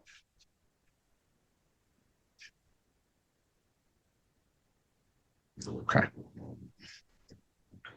So you realize that Are just for clarification, you're pretty sure for the fish that no, it's whole. There's no chew marks or anything else. The only cuts to it were the belly and that it was gutted. For the rest of you, you know that the master bedroom where Mr. Cartier is probably at resting is upstairs. Otherwise, there's the kitchen, and then the stairs to the second floor, which is out the door to the foyer, and then up. So, what would you like to do? Doctor, you seem the stablest person right now. What do you recommend? Well, I'm a little conflicted because while the cook seems the obvious choice, I must again point out that I just pulled a red fish out of a dead man's throat, and we all know what that means. So perhaps, I hate to say it, perhaps we divide and conquer. 2 of us go speak to the cook, and 2 of us go confront Mr. Cartier about his macabre games. I get enough of this in my day-to-day. I don't need it at my parties. That sounds like a great idea. I'm fine with whatever you all want to do. I just throw the cigarette I'm smoking into the pitcher I'm holding against my forehead and light a new one. Would you like an aspirin? Or something stronger? Something stronger would be nice. Gonna fish around in my pills and hand him one aspirin and one of the little folded envelopes of powder and be like, maybe only take half of that. It's pretty potent. I will follow doctor instructions for now. Okay. All right. So you mix it up and knock it back. You figure it's going to take a little bit of time for it to kick in, but shouldn't take too long. Oh, I guess I'll go upstairs. I don't really want to be around the dead guy anymore. Poor thing. I'm sorry, sir. I join you. I don't want to be too much on this floor either. Well then, Professor, it's you and I in the kitchen. Seems that way. All right. The party splits. Excellent. All right. So Mr. Merritt, Mr. Court, Skip and Jacob, you will be heading up the stairs. I will get back to you in just a few moments. Dr. Pearl and Professor Plum, you head through the nearest door to the kitchen. As you enter, the door is basically a swinging door. You come in and you see a large, fairly well-furnished kitchen. Black and white tile. You smell what looks like a simmering pot of stock or soup that's on the stove. And you smell roasting meat coming from probably the oven. This is probably what's going to be on the menu for dinner this evening. The black countertop sits atop a whitewashed cabinets, all silver detail, everything very meticulous. There's lots of knives, cutting boards, and food in various states of preparation on the table. There's a large steel door refrigerator sitting opposite the room, looking over a double stove, commercial grade stove. So they're really big. And there don't seem to be anybody in the room.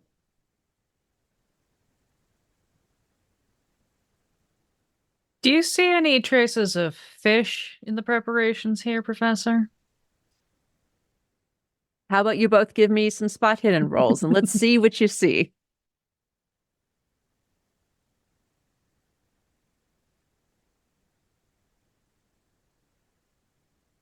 Okay, that's a 57 over 50. I will go ahead and spend seven luck to make that work. And Okay. I got a 40 under 55. Okay, wonderful. So as you both are looking through the kitchen, Dr. Pearl, you will notice, you will get a small scent of fish. And that leads you to, looks like where she would be putting all of her bits and pieces. There's garbage and then there's probably a compost container. So you are getting a scent of fish, but you're not finding any. It's in the scrap David bin, guts. not the stock or something like that. Right. Okay. So it's very light. It's almost like it's kind of under the scent of the roasting meat and the stock and the other vegetables and everything in its preparation. But pretty sure you noticed that little kind of, it's a little hard to get rid of that little bit of fishy smell. So there is a scent to that, though you can't really pinpoint from exactly where, but maybe it's, stuff's been piled on it as the preparation's gone on. Professor, you are looking around, and one of the things that you notice is as you're looking through and you're seeing the cutting boards and you're seeing some of the measuring cups and where the knives are kept, you notice that there seems to be a spot bare where probably a knife, a fairly decent sized kitchen knife should be. And you don't see on the counter where the preparations are happening, you don't see a knife that seems to fit in that exact spot. That's reassuring. I'll point that out to the doctor. I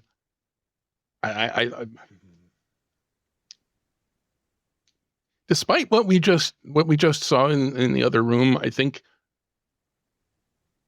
stepping into a kitchen, I think sense of smell kind of takes over, and Professor takes a look at the stock. Steve thinks this is a really bad idea, but takes a look at what's baking in the oven.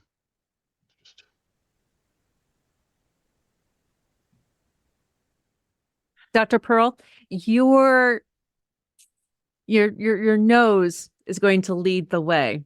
Mm-hmm. You are trying to follow that scent through the kitchen, and somehow you manage to end up in front of one of the very large cabinets on one side of the room, which seems odd because this doesn't look like a cabinet that would hold fish. It's not refrigerated. There's nothing about it that would indicate why that sense of fishiness would be coming from there. But you realize that the scent there is a little bit stronger than other spots. And as you look down and around, you notice that they're on the floor, and it's pretty easy to miss if you're not really looking, is that it's almost like the floor is scraped up a little bit right in front of that cabinet in kind of a semicircular scrape. Professor, come take a look at this. We seem to have a spot that the maid missed. Can we? I'm envisioning cabinet swings, but does it look like? I guess if it does, it swings this way. Shall we? Might as well. It seems like our fiendish, fishy friend might be hiding from us.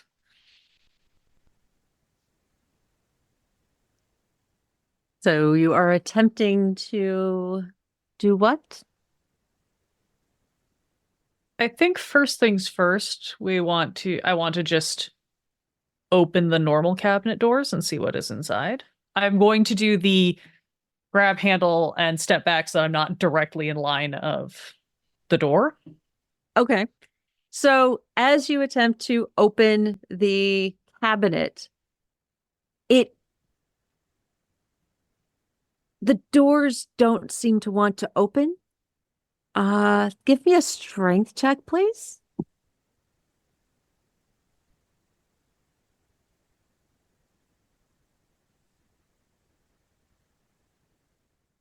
Sorry, I got one of the rolls that's difficult to read, and now I have to process. I believe that is it's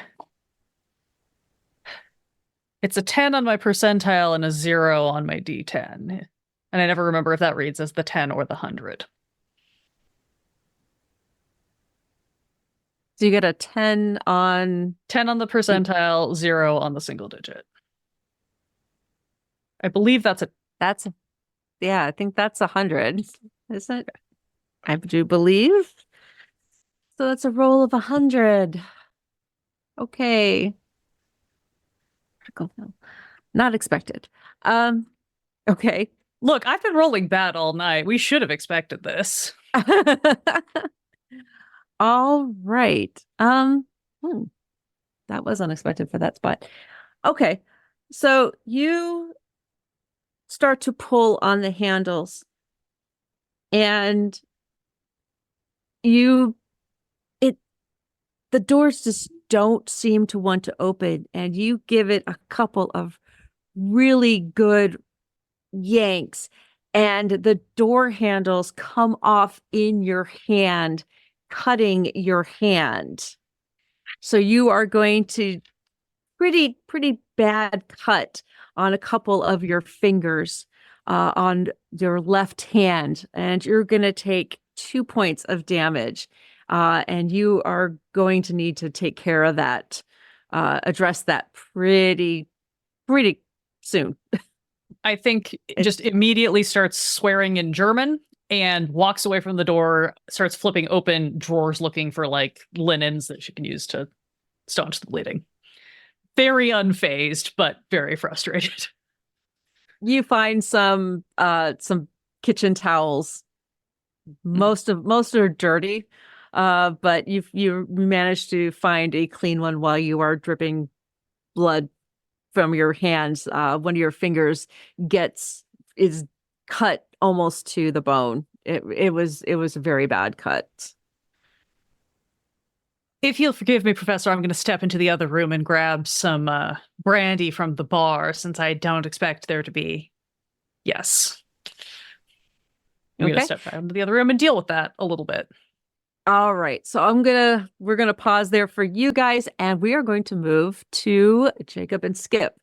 So you head up the stairs to the second floor, and now would be a great time, Steve, if you could put that second floor, second floor map up for us.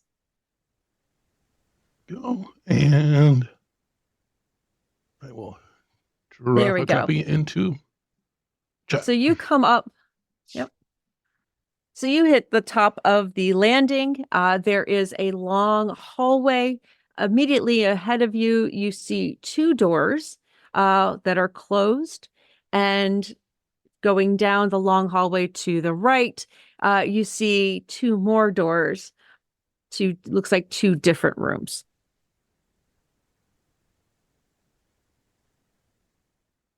I can see on the map that it's labeled. Do I know those labels, or am I unaware? I just want to make sure. You're not entirely sure what's where. Sure. Well, Mr. Court, what should we... Now that you've had a chance to get away from the body, let's take a deep breath, find the measure of where to go next, and do our best to avoid another body. Well, I've never been here before. I don't know the layout, so probably the first door we come to. That way, we cover all the grounds and we don't have to worry about any rapscallions sneaking up on us. That's very smart. Please, and I'll point to the door that's right in front of us. Take it away. I will All try right. it and see if it's locked first. It is not. The door opens quite easily. Okay. I'll open it and look inside. Okay. You see a corner room, dark mahogany walls with a window opposite the door. Obviously, it is dark out. You can see a few shadows flitting back and forth, probably the trees in the storm. You hear some of the thunder. An occasional flash of lightning occurs, though there is one small light on in this room. It looks like it's on the desk, just a little desk lamp. So it does provide a little bit of light to be able to see. The floor, you see a rug, beautifully done, very intricate pattern to it.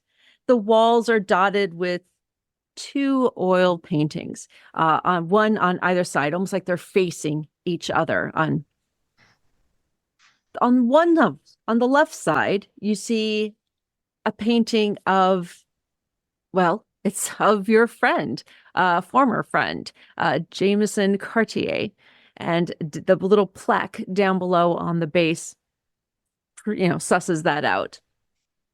On the other side of the wall, the other wall across from it, is another oil painting. This time, it's quite unusual, though it does seem to fall in line with your friend's sense of humor as you remember it. It's a white alpaca that has a military uniform with naval epaulets naval epaulets on it, and the little nickel brushed nameplate below reads Herald.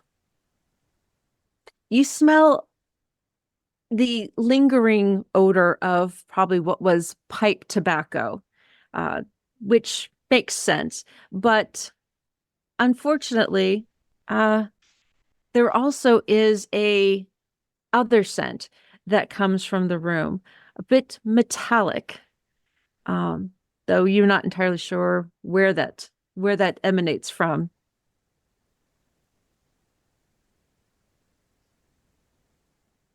I'll kind of step in the room. Is the light source mobile, or is it kind of, you said it was a lamp on the table? Yeah, it was just a lamp. It looks Okay. like on top of a desk that's off, that is immediately underneath the window.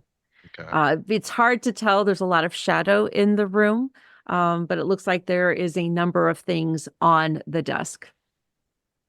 I'm going to step up to the doorway, keeping the jug on my head, but so I can monitor the situation. I'm not going to step all the way in just yet, but I'm going to stay just kind of right there with you in case something happens. I'll make my way to the desk first and just kind of look, get a tertiary scan of it, see if anything jumps out at me, literally or, whatever. As you walk up to the desk, the very large high back chair, desk chair, looks like it's covered in leather, very cushy kind of chair, which is currently turned away from the desk towards the window. On the table, or on the desk table, the top of the desk, is a number of books, a few of which you can make out. Some of the titles, they seem to indicate that these are, well, probably more of the type of occult books. Looks like one is, the gods of Egypt, ancient gods of Mesopotamia,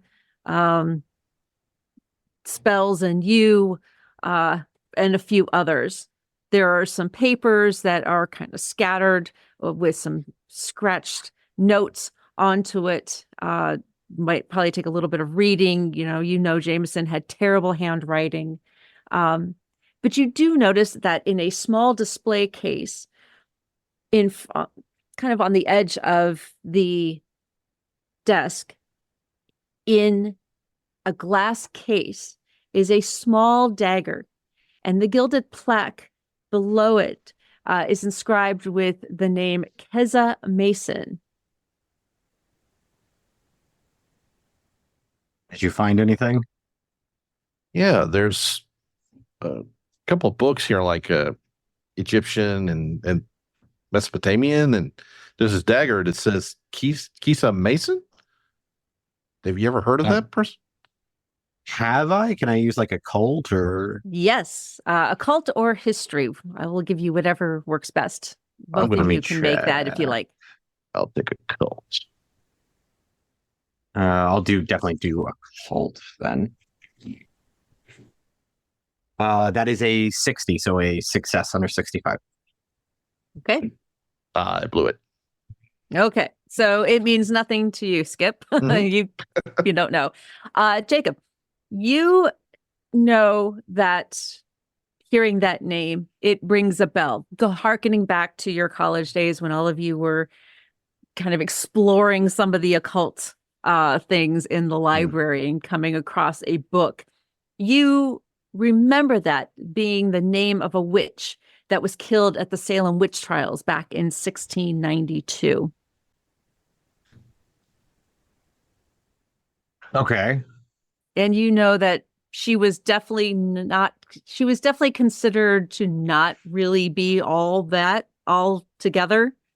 So not only was she burned as a witch for her beliefs that part of it may have been mental illness, or that she just wasn't all there. They describe her as being crazy, though they think the devil's, according to the history books, the devil made her insane from her rantings and ravings. And that's why she was eventually condemned and burned. The names of a witch. We used to talk about her in college, but I haven't had any reason to follow up on her in the last.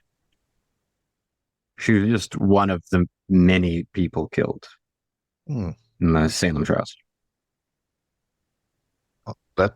That's Why? Is that her knife? Is that a knife used in relationship? Why does he have it framed? Is it one of those glass cases you can kind of open, or is it something you have to break to get into? You would probably have to break it. Okay. I'm going to grab it. Oh, go ahead, sorry. No, go ahead. My bad. Okay. Yeah, I'm going to go ahead and grab it. Because I'm going to ask, when we get to him, I'm going to actually ask him how he got this, because I think that's fascinating. Okay. So as you step forward to grab it, your foot bumps against something small on the floor. I'll look down. You notice another knife. It's not as fancy as the one that you are now holding in the glass case, but it looks similar. I'll bend down and kind of pick it up. As you pick it up, you realize it looks, again, similar to the one that's in what you're holding, but this is wood. You realize very quickly, this is wood, and it's covered in kind of a red, sticky substance. I'll look at the knife. I'll look back at Mr. Merritt. And then I'll try to turn the chair around. As you turn the chair around, you come face to face with an unmasked figure. In fact, a very familiar looking figure sitting upright in his chair. Very pale and not breathing.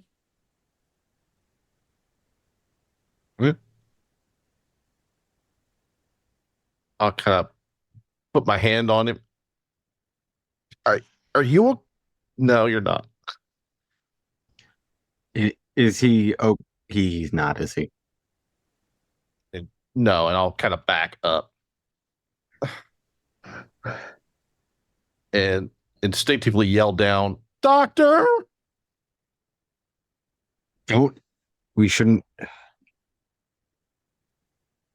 Can I kind of head in at this point and like, do any of the books look like they've been recently read? Like there was like, this is the last thing that he was looking at. You're pretty sure that one of the books is open. Near the on top of the stack of other books. Okay. There are the notes next to those. A pen looks like it's been put down deliberately nearby.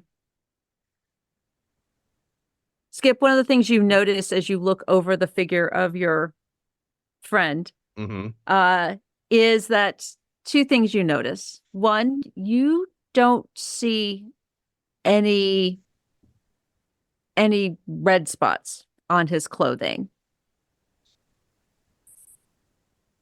initially. The other thing you notice is that he has a piece of paper clutched in one of his hands. I'll kind of take a deep, deep breath. Go, "I'm sorry, my friend." And I'll just kind of pull out the note and then back away a little bit. As you tug the note out of his hand, his upper chest kind of falls forward onto the desk. And it is then that you notice the red seeping through the shirt, the nightshirt on his back. And I'll just point. That does not look good. No. I was joking about being stabbed in the back earlier. Now, Yes, I think we have our answer as to whether or not this is safe. I think what is on that? What's on that paper? It's on the paper. I'll look because I don't want to look at the dead body anymore. So I'll look at the paper. The blood, you notice, is not actually a stab wound. It almost curves in a somewhat familiar looking, to both of you, a fairly familiar looking symbol. One you may have seen downstairs. The So his back paper, is up as you look at it, you see the names of each of you and the staff on the list.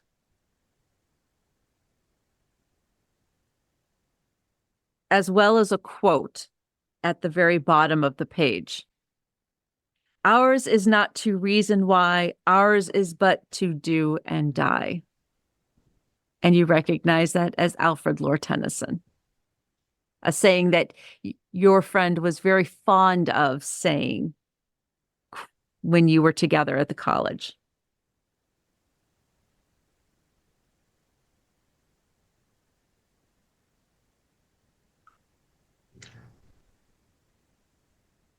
I think it's time to call the police. I think it's time to leave and then call the police. And can I grab the journal and then it sounds like we're both on the same page here, head back down to the rest of the party? Okay.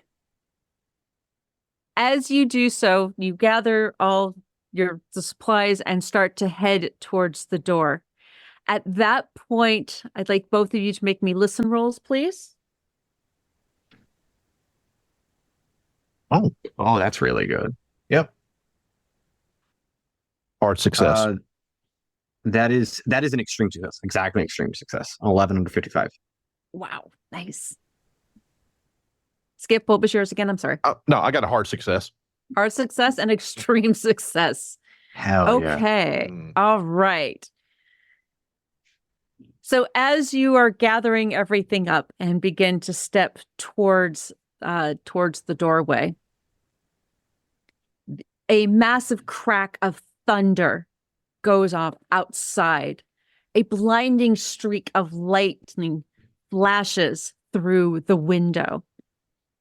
And the one light that you see on the table, as well as the light outside the doorway, everything goes dark. You hear very clearly off to one side of the room, scrambling and some kind of clicking. And both of you feel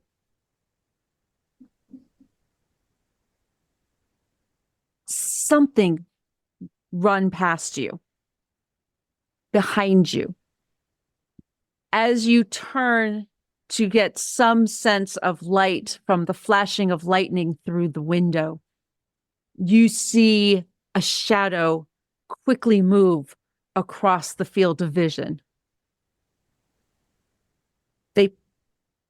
And then both of you, I would like for you to make me HAL rolls. Or Oh, that's really, I'm on a roller. That's a 2.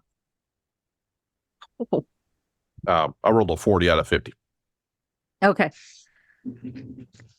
Both of you get pushed out of the way. Skip, you're able to kind of manage your, to stay on your feet and don't stumble over the ottoman that's right nearby. Jacob, you not only keep your feet, I'm going to allow you an action. Something is pushing you out of the way to move past you towards the door. Okay, can I clarify one detail about it before I... Yes. When it's pushing me, how high up on my body do I feel the push? Like, is it like against my shoulders, against my ribs, waist? About your shoulder. Shoulder, So okay. it's like pushing you against your shoulder. Okay.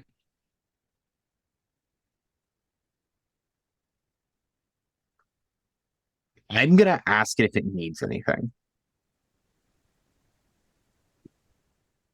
Whoever or whatever this is, they have no interest in talking. They are just pushing you both out of the way, and you can feel them. Since it's so dark, all you can do is almost go by feel and feel them move past you and out towards the open door to the hallway. Does it seem like it's going out? Does it seem like it's going down towards the stairs or further upstairs? It takes a couple of seconds, but you hear the footsteps heading down the stairs at a very rapid pace. So we should, I'll help Mr. Court up then and help Mr. Court kind of up there and just go, we should go, it's going for the others might be in danger. Let's go. Okay. So you guys are heading out of the room.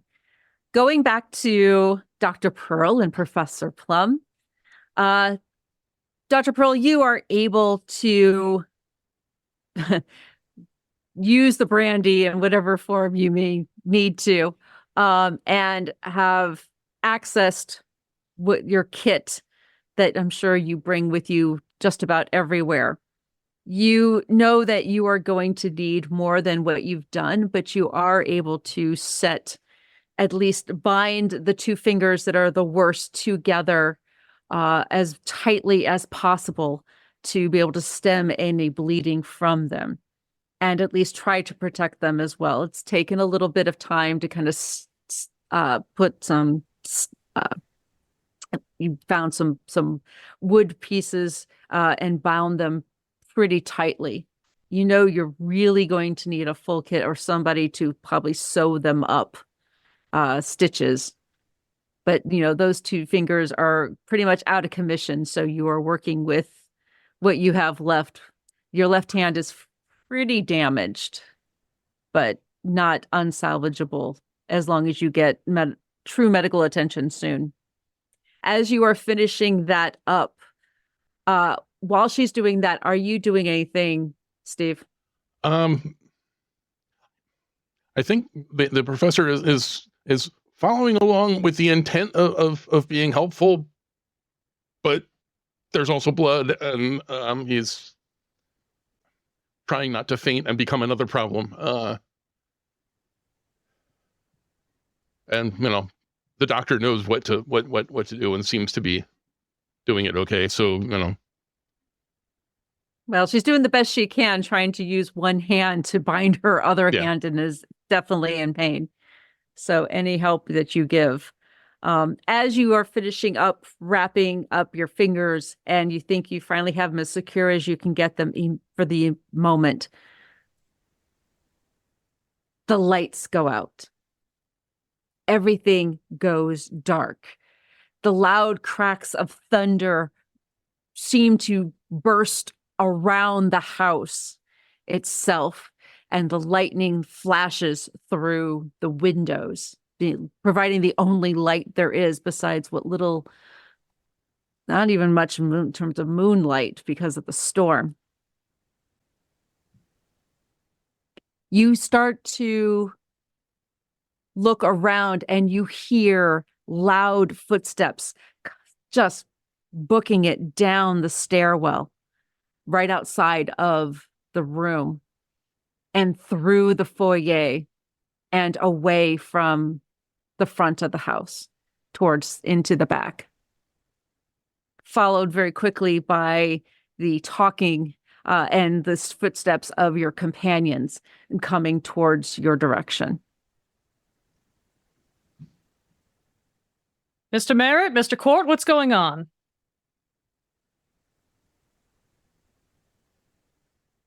Our host is dead. Something Jameson? unpleasant is here. We should leave. Yes, Jameson. God to Himmel. All right.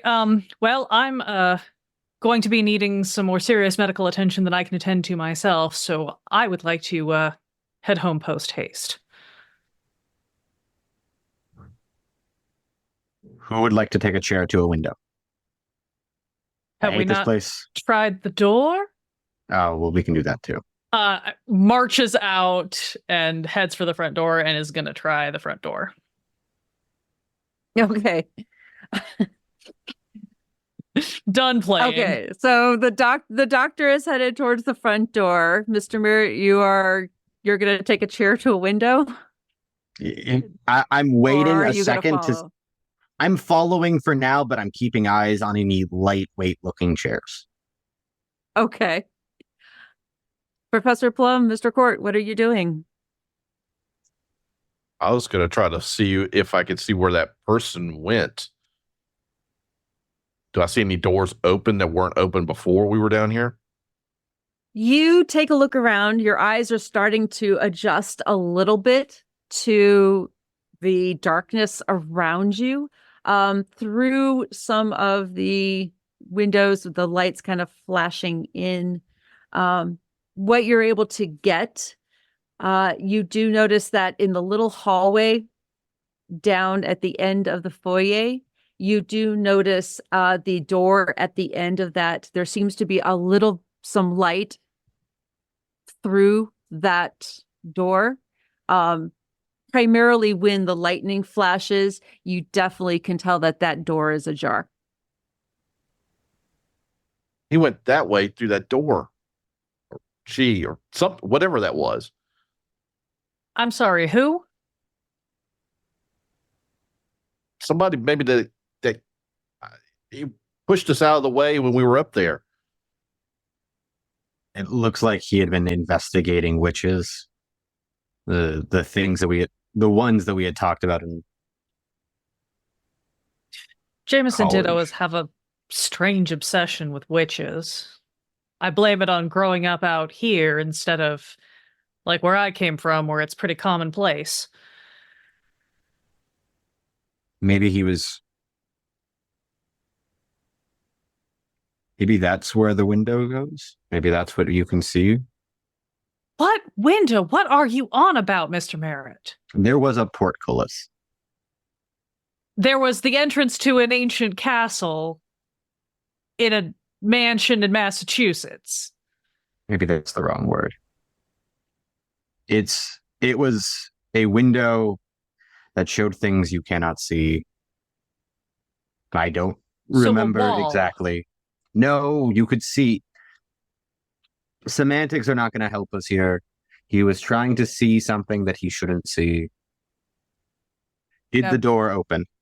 That is the most sensible thing you have said all night. Because Okay. that sounds like Jameson. I am going to ask all of you to give me notice rolls, please. Spot hidden. Let's do spot hidden. Yeah. Hard success. Regular success. Hard success. Regular fail.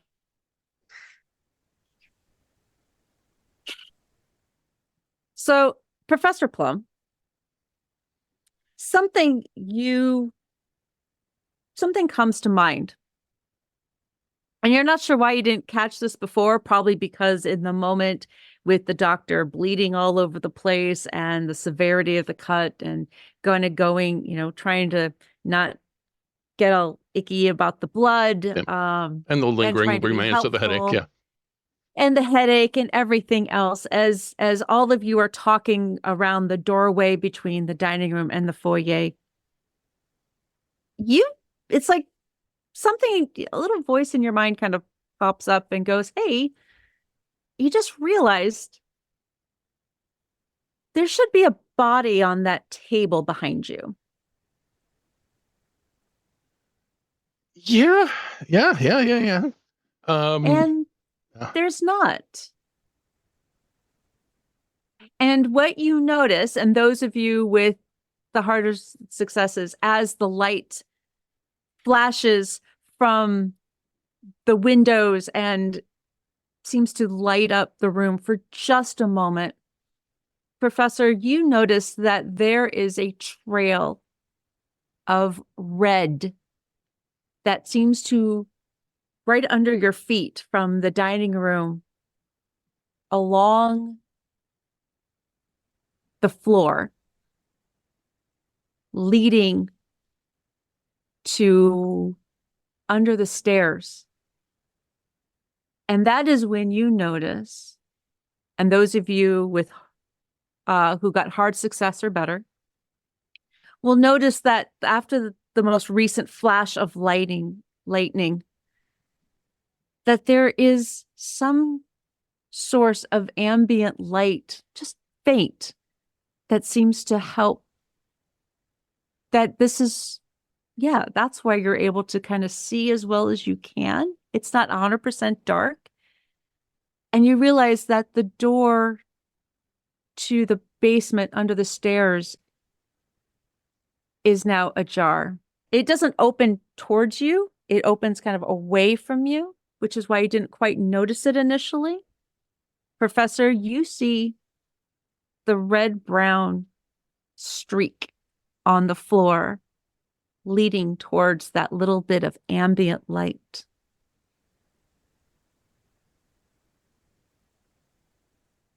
I'm sharing what I'm seeing with the rest of the group, and trying to decide whether to go after, whether to follow the trail or going out of here, which I think kind of depends on what's happening with the door. So as the professor shares this, I think this would be a perfect juncture to take just a quick 5-minute break for, well, all of our personal real life needs. So if everyone would be so kind as to just bear with us for about 5 minutes, we are going to take a break and find out exactly what our guests decide to do. Do they go for the front door and try to leave? Do they call the police on the phone if it works? Or do they take a chance and see what may be lurking beneath the stairs? We'll be back.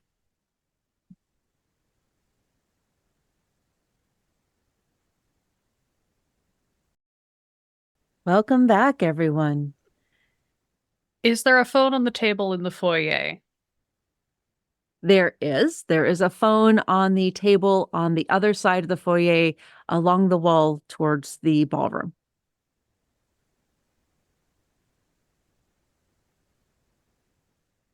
Gentlemen, I don't mean to make myself a problem here, but I am working on borrowed time before I need to take care of this. Holding up the bandaged hand, but kind of turning the bloody side in because she knows the professor has not been dealing with that well. I'm going to see if I can make a phone call, and if I can't, we're going to have to make some difficult decisions about how to proceed. Did we confirm the door doesn't open? Did we confirm the door's locked? I don't remember. I don't think I got that far before. Nope, no one has checked yet. Make your phone call, I'll check the door. I'm going to go try the phone. You pick up. All right. Dr. Pearl, you head over, you walk across the foyer and pick up the receiver. There is no sound. She lets out a string of curse words in German and just like flings the thing off the table in like a weirdly sudden outburst. And then composes herself briefly and turns to see how the door is going. You fling the handle, which ends up flinging most of the phone off of the table. You hear a small snap of the cord, probably the cord to the phone, as a big crash of thunder happens as the phone hits the marble floor. Mr. Merritt, in the meantime, sees this and goes over to the front door. As you try, you realize that these doors are locked shut. With like stress and anxiety, I'm gonna mix up which hand goes to gum and which one goes to cigarettes, and just accidentally chuck a cigarette in my mouth. Frustratedly curse as I spit it out, and then throw some gum in to try to collect all the loose tobacco that is now filling my mouth before lighting up and adding a new pack of gum in my mouth. As you go to scramble through your pockets to gather everything, you fumble a little bit with the books that you had gathered through, and they clatter to the floor. You are able to get the cigarette out and accidentally throw that into your mouth and holding the gum, and then realizing that your mistake and fixing that fairly quickly. As you look down to regather the books, as I'm assuming you're doing, you notice that the book that what you thought was a journal is flopped open to a page that it was not open to before. Steve, if you could please put our handout up from the book. Whoa. I should eat more cigarettes. All right. And this is what you see. So the page is open. It is in a scrawled handwriting. It says, "As I learn more of this curious deity Dominus, I found a phrase in a tongue that I do not recognize, apparently some kind of summoning ritual. The pictures I found mention a sacrifice, possibly human, ? The studies have so far been inconclusive. The chant itself seems beyond any human language or ability to even pronounce. Even writing it here, I feel lightheaded. It seems that this ritual is meant to entrance anyone who hears it to join in the chant. Perhaps it should never be uttered or allowed to be chanted. I know I never will. And I will not attempt to pronounce the Rylan, because hell no. Even as keeper, I know better. But that is as you see it. As you finish reading, Mr. Merritt, I would like for you to give me a listen check. In fact, I would like all of our players to give me listen checks.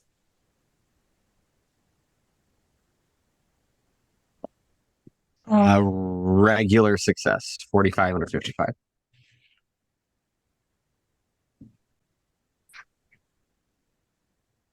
Nope. Nope. Spending 4 points of luck to make it a regular success.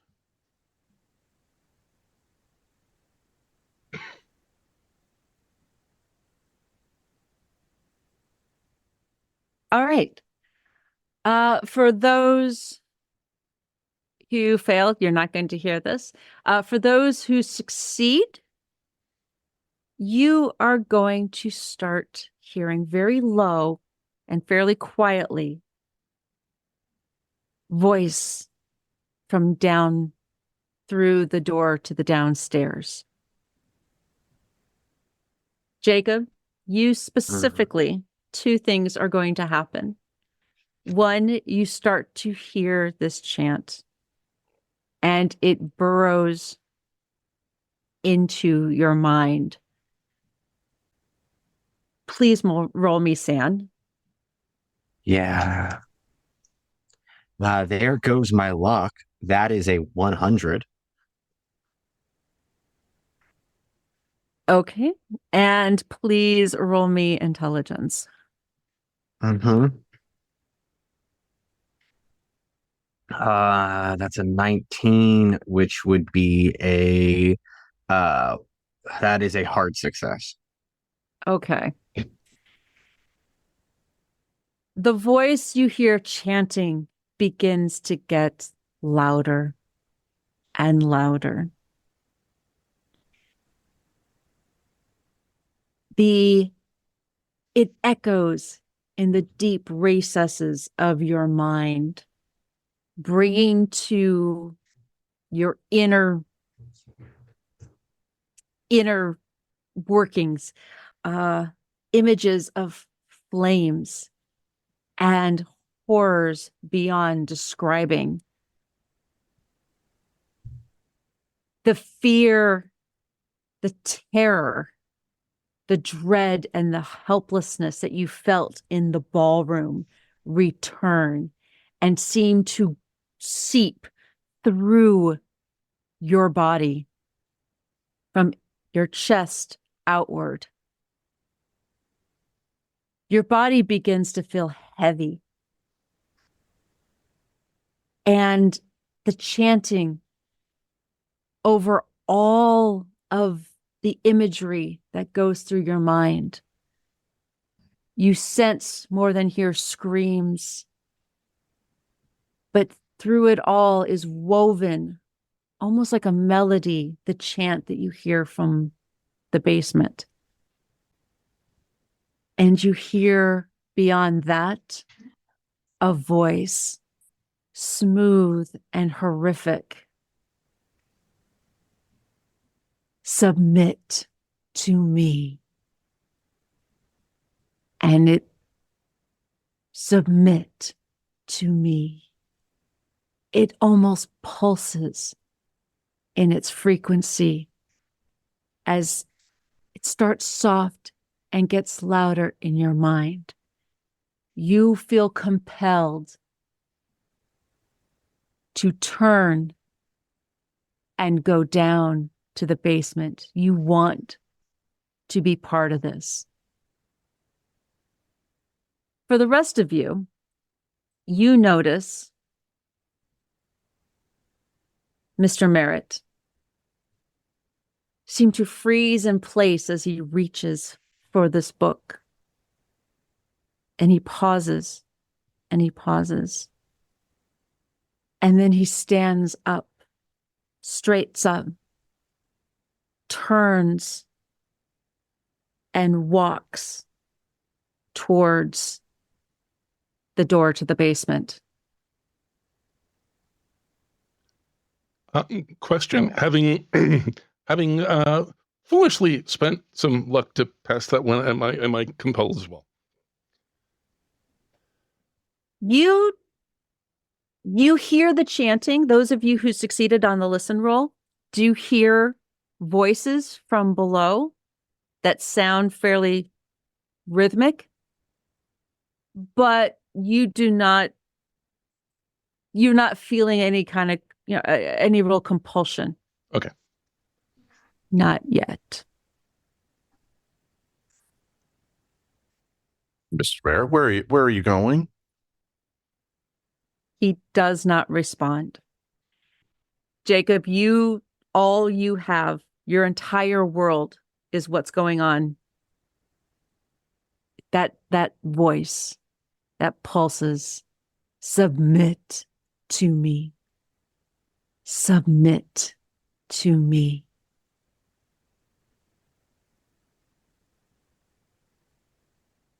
And you continue towards the door. I'm going to stand in the doorway and put myself between him and whatever he is being drawn by. You're just going to stand there? Okay. Or are you doing something else? I think step one is stand there, see if he even sees. Step two is, didn't help very much earlier on when the professor shook Mr. Merritt by the shoulders, but that's apparently what he does in these situations. So, as you put yourself in the doorway between Mr. Merritt and the stairs, he stops in front of you. The look in his eye, it's vacant. If there was a look that somebody had that they're not looking ahead, even though their eyeballs are pointed that direction, they are looking inward. That is what this is. A purely vacant expression on his face. And as you stand there and he stops and you stop, and there is a moment where your eyes lock. Please roll me sanity.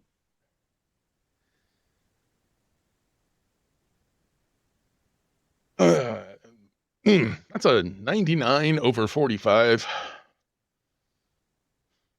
As you are looking in these eyes, these glassy, almost dead eyes of your compatriot, that thought, that feeling that you had when earlier in the ballroom, when you were looking at that symbol, you feel that cold grasp within your gut start again. You feel the feverishness pass up through your body. But this time it goes further. Looking through his eyes, you almost feel yourself drawn into his eyes and into his mind. And you begin to see that window that he talked about. All of a sudden, that understanding hits your mind. And you begin to see, almost feel flames and unspeakable things creeping through the shadows on the edges of your vision.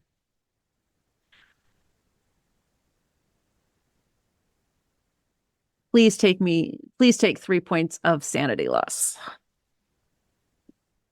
And you start to hear it too. Quiet at first, but getting louder. Submit to me. Submit to me. And now you too feel compelled to join in that chant as your body turns and you start to go down the stairs with Mr. Merritt following behind you. For the rest of you, you see this happen. Professor Plum gets in the way. He stops. Mr. Merritt stops. And it seems a beat or 2 or 3 pass. And then Professor turns around and starts to walk down the stairs, followed a few steps behind by Mr. Merritt. Gentlemen, where are you going? I don't think this is a good idea. Mr. Merritt, Professor. God in Himmel. We established that I have a kit with me, right? Probably that I left the hall closet or some equivalent, and that I was able to retrieve when I was dealing with my hand. I want to go retrieve my kit and start rummaging around and looking to see if I have like a set of syringes and any bottles of sedatives. I'm looking for like my morphine or something like that, and I'm going to load up a syringe and tuck it somewhere that's easily accessible. Okay. So you're actually going to go back into the dining room because you probably brought the kit out. You know, at this point, it's probably strewn out on the table where I was dressing my hand. Right.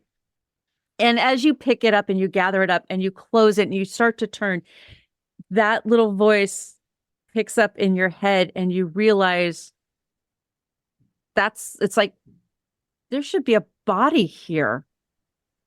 And there's not. And that's when you two also really notice that streak of smear of blood heading out of the room and towards the door to the downstairs.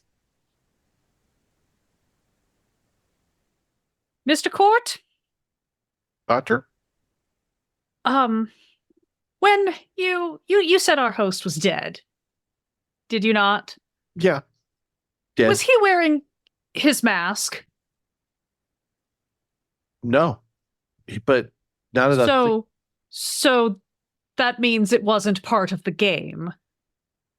Oh, no. No. It wasn't. I realize I'm asking a professional question that I don't expect you to know the answer to, but do you have any idea of how long he might have been dead? Was he cold? Was he stiff already? I did touch him. Was he cold? He was cool. He wasn't ice cold. So it was, but he was definitely not like room temperature. Normal. He was more room temperature than he wasn't human temperature. And the skin, as you touched him, felt a bit thick and waxy.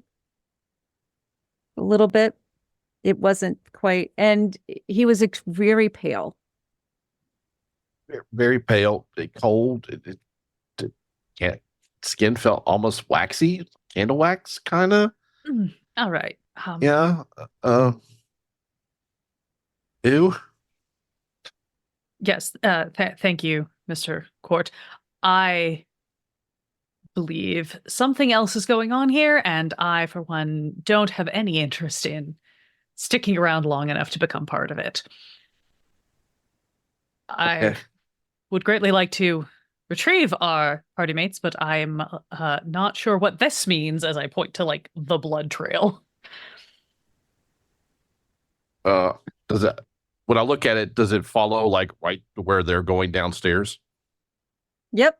The blood trail seems to go right down to the door, into the door frame, probably right down to the stairs. Joy. Okay.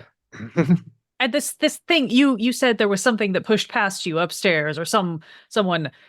Did they also go down? Did you see where they went? I thought they went out the back. Maybe I'll go look again. Maybe we just rationale. Let's treat this like a military operation. Let's clear the area before we proceed forward. Yes? Okay. Let's go poke our heads in that back hallway and see what's there or what isn't there, and then we can try to decide how we get out of this forsaken house full of corpses and mistakes. What about those two? Honestly, Mr. Merritt has been acting strangely all day, and while he's always been an odd one, this is beyond the pale even for him. The professor, I'm not sure about. That's what I have this for. And I'm going to pull out the syringe. Maybe we should have started with this, but... You're the doc. Okay. Not this kind of doctor is the problem. Okay, so where are you going? What are you doing? So when they came downstairs, I looked, and it was the back door, like going towards, I believe, like the bathrooms. There is a hallway where there are two closed rooms. You were Penforth mentioned that at least, that if anyone needed to use the facilities, either of those doors would suffice. Otherwise, down at the end of the hall, there is a door that is ajar. As indicated by when the lightning flashes outside, there is a streak of light that comes through. It indicates that the door is open. I'll point. That's the way I looked like that. Whatever it was went. But at the very least, I think we should look, see what it is, what's in there, so that we know what's about, and we know if anything is going to be coming up behind us from that quarter. Okay. And I'm still holding, I guess, both daggers. I have the wooden one in one hand and the case in the other, so I'll hold up the wooden one. Sorry, what is that? Oh, this was on the floor covered with that. So I thought he was stabbed with it. I don't know why I had dropped it. This is what we found. It was about the witch. Right, the Salem witch Yeah. thing that he was always so interested in. I was going to ask Jake, but I was going to ask him about it, but he was dead. Doctor, you noticed the one that he holds up, the one that's wood, that's out of the case, that's got sticky red over it. Your medical knowledge, you're looking at this, even in this kind of dim light, that doesn't, it's red. It looks like it could be blood, but that's not, it doesn't seem to have the right viscosity, or blood doesn't look like that when it starts to clot up or dry. I'm going to reach out, I'm going to touch it, and then I'm going to sniff it. It smells sweet, like sugar. I'm going to taste it. Yeah, it's maybe some kind of raspberry syrup. Now, see, I could have enjoyed this at an earlier point in the evening. And I am going to somewhat unladylikely hike up my long skirt to give myself a little bit more room to move. And I'm going to march toward the back hallway and poke into that slightly ajar door. Okay. If Mr. Court wants to be in front of me, I will not stop him, but I'm not waiting for him either. Yeah, I'll go in front since I've got the weapon. Okay. Okay. So you guys head to that the door that is ajar and kind of slowly kind of open the door and look within. And what you see is a room with a large amount, almost like a small greenhouse. You realize it's a conservatory. It's a large glass encased room, ensnarled with iron bars. This, you see plants everywhere. It's very much like a greenhouse. So you would have 2 rows of plants, some of which look like they are fairly exotic, except that they're kind of drooping. They're not doing very well. There is one particular raised bed that is small and off to the side all on its own. And both of you give me either a natural world or a science botany roll, please.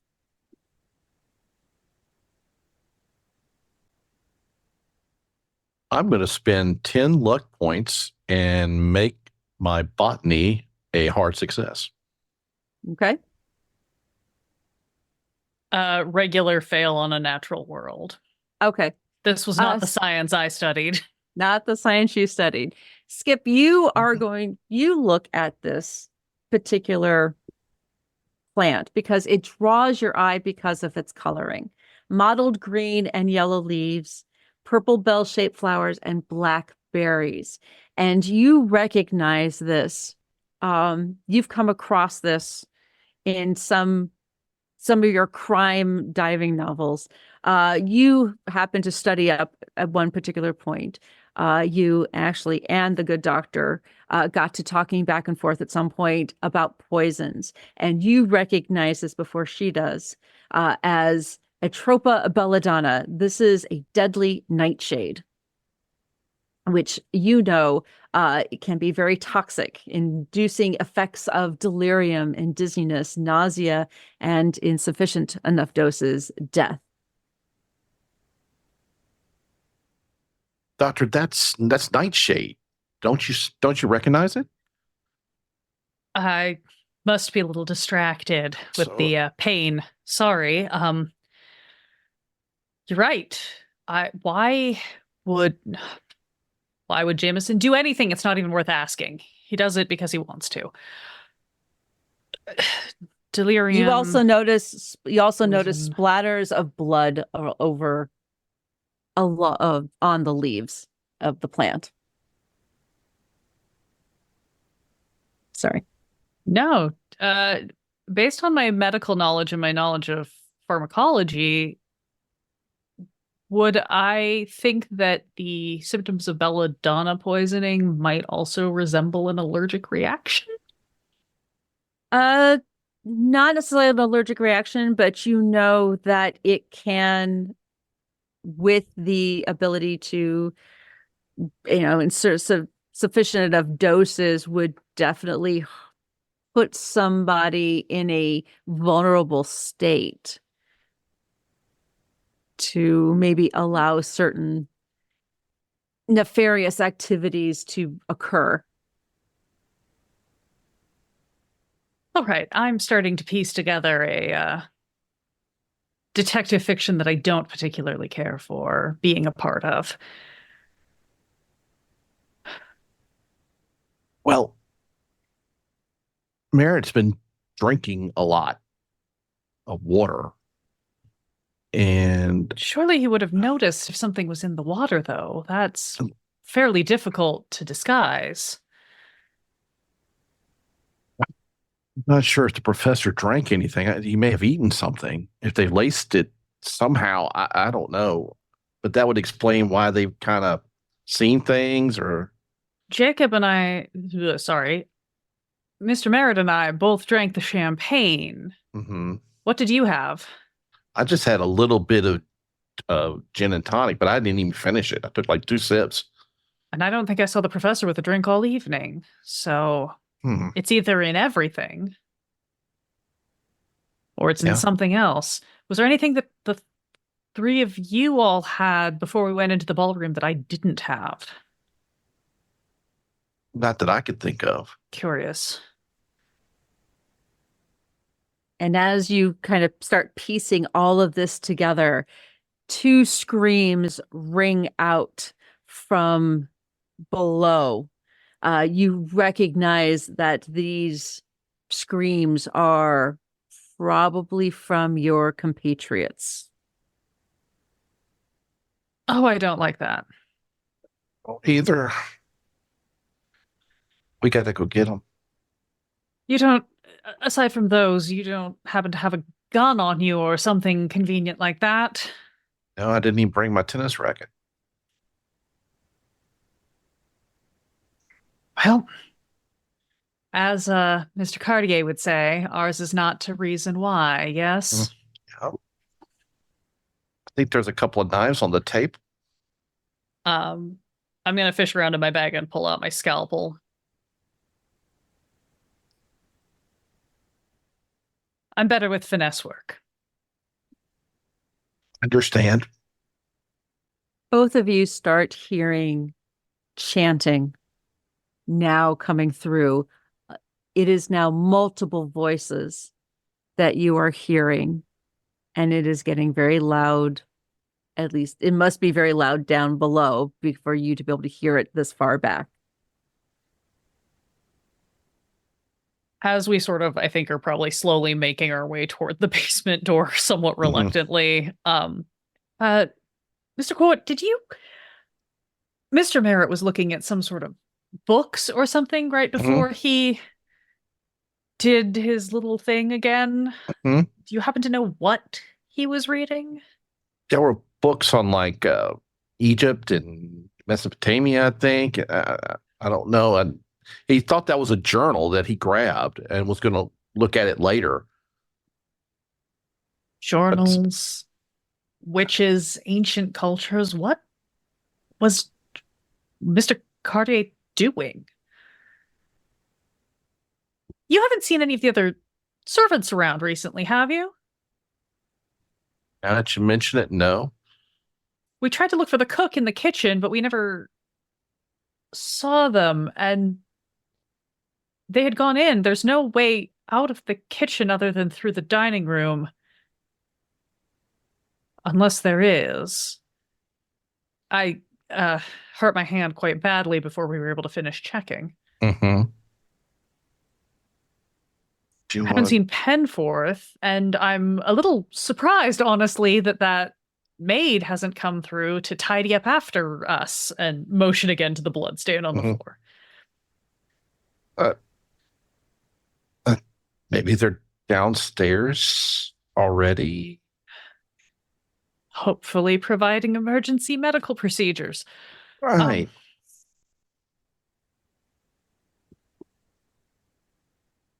Do we go down or do we try to make a run for it? I'm happy to jump out an upstairs window.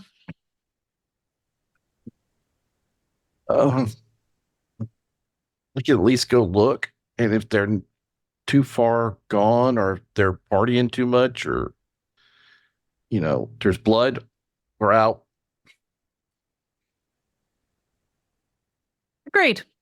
We take a look. And if it's too much, we leave. Yeah. Do you want insurance before we go? Kind of insurance. Open the pill box and pull out a pill. What's this? If things go really badly. Oh, Father was in the war. We don't take chances in my house. okay. Tuck it in my shirt. I guess we will head down the stairs. Okay. All right. You head down the stairs. And as you get to the bottom, I would like both of you to make me sand rolls, please. That was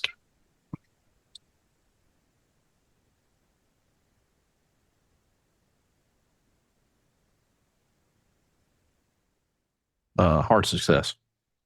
Okay. Regular success. Both of you take 2 points of sand loss, please.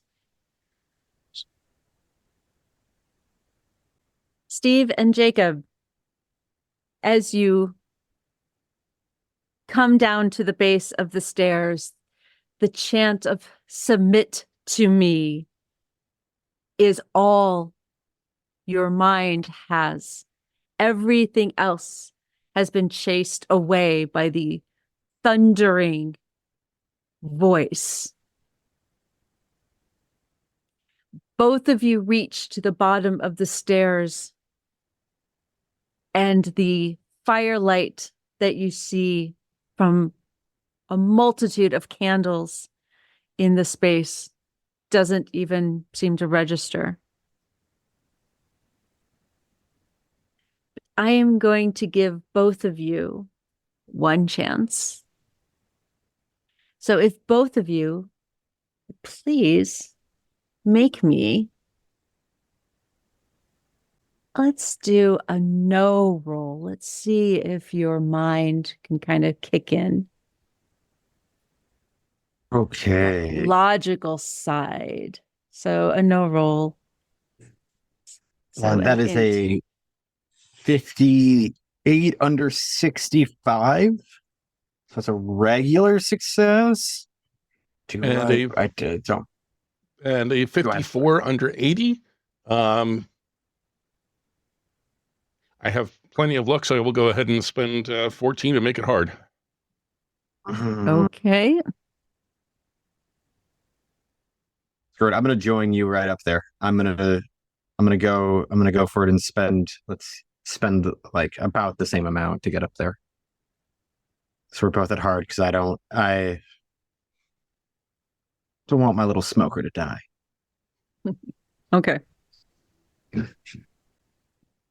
So since you both are basically in the grips of madness as it is, as it were, the no roll is there's a little bit of yourself that's still, it's like a tiny little flame, little ember in the back of your mind. And for a few moments, it almost like it's like there's an opening between the beats. Submit to me. Submit to me. But in that little tiny gap, that little voice that is yourself springs forward. And for a moment, you are yourself again. Just a moment of clarity. And what you see before you as your compatriots start to come down the stairs.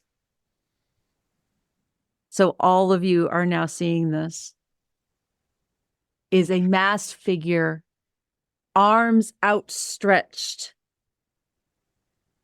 towards the sky. For you look up and you see what appears to be a black void with points of light in it here in the depths of the basement. At the base below this area are bodies, familiar bodies piled haphazardly, kind of one on top of the other. Blood pooled and smeared all over the floor. You realize is running almost like some kind of grotesque fountain from each of the bodies. You recognize the cleaning lady. You recognize what must be the gardener. You recognize the body of the young man who was supposed to be your victim for the evening. You recognize the cook, all piled and jumbled. And with arms stretched out wide, inhuman guttural chant emanating from his lips from behind a mask. And tentacles pouring forth from his gut could only be one person, your butler. Henforth is seemingly in trance-possessed state, and the voice that comes forth from his lips seems to have undertones of other voices at different pitches. It is unlike anything any of you have heard. And what you hear, what comes forth, is a combination of languages that are dark and sharp. But the English words, the ones you can make out in between all of that, the master will come. The master will come.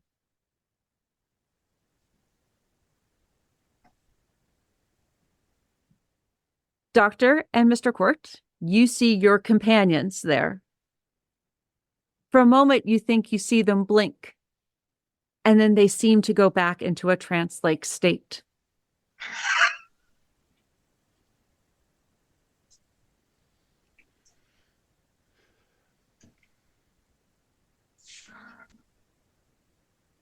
Oh, okay.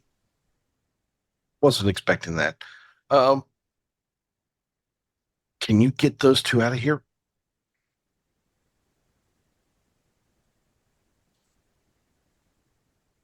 I don't know. I could certainly sedate them or end them, but psychology was not my specialty. I work in the body, not the mind. I'm going to try something, and if it doesn't work, try to grab them. If they don't move, we'll just run. Fair enough.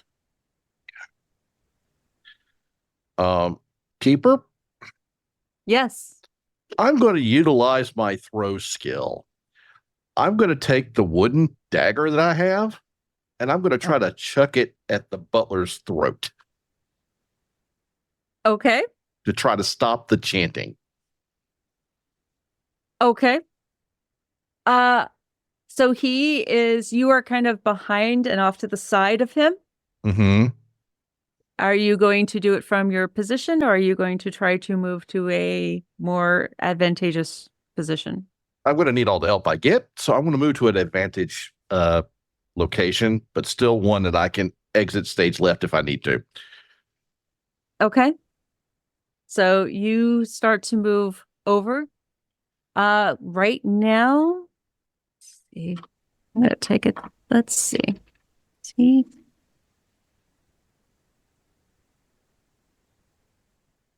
He does not seem to notice you. Hey. Oh, He got an 80. He's kind of busy right now. I'll look at the dock, and then I'm going to throw it. Please make your throw roll. All right. And I will say, because you are trying to hit right around his throat area between the mask and the writhing tentacles coming out of his being, it's kind of a small window, but then again, you're an athlete. So you will probably want to shoot for at least a hard success. Okay. Just giving you that. All right. I have 15 points of luck. I'm going to spend 14 to make it a hard success. Okay. All right.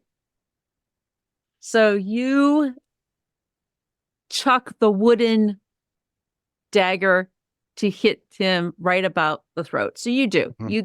You're a good shot. I mean, even for tennis, you have to practice. You're a sports guy. So you throw it and you hit it, and it kind of hits right about there. You're able to get right underneath. And it's just out of curiosity. He's starting to say, "The master will." And in that moment, it's like there's almost like a small pop in your minds, Jacob and Steve. And clarity, like the voice in your head saying, "Submit to me," seems to stop, comes to like a screeching halt. And you kind of have, at least for the moment, seemingly have your wits about you somewhat.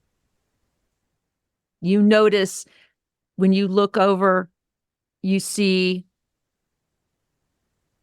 there's Mr. Court, and he's looking kind of pleased with himself. And you look over to your other side and you see Dr. Pearl.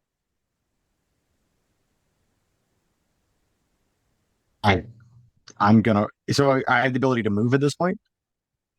Do I have that theory faculty? Cool. I'm gonna sprint away. It's again, you're feeling kind of like really, really bad hangover, and you don't feel completely out of its grip, whatever it is, but you feel like it's the grip has loosened. Like, would I? Oh, then I have a question. Did I keep chewing while I was under the effect?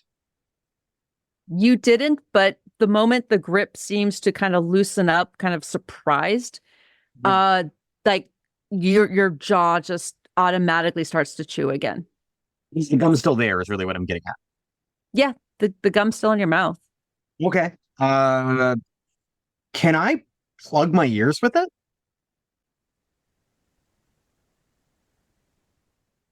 Yeah, sure. Okay. All right. I'll go with that. So you think to pull it out, and you twist it up and you shove them in your ear, to very Jason and the Argonaut style, to try to stop it. And that does help deaden some of the chanting that you heard. the noises around you. Steve, what are you doing?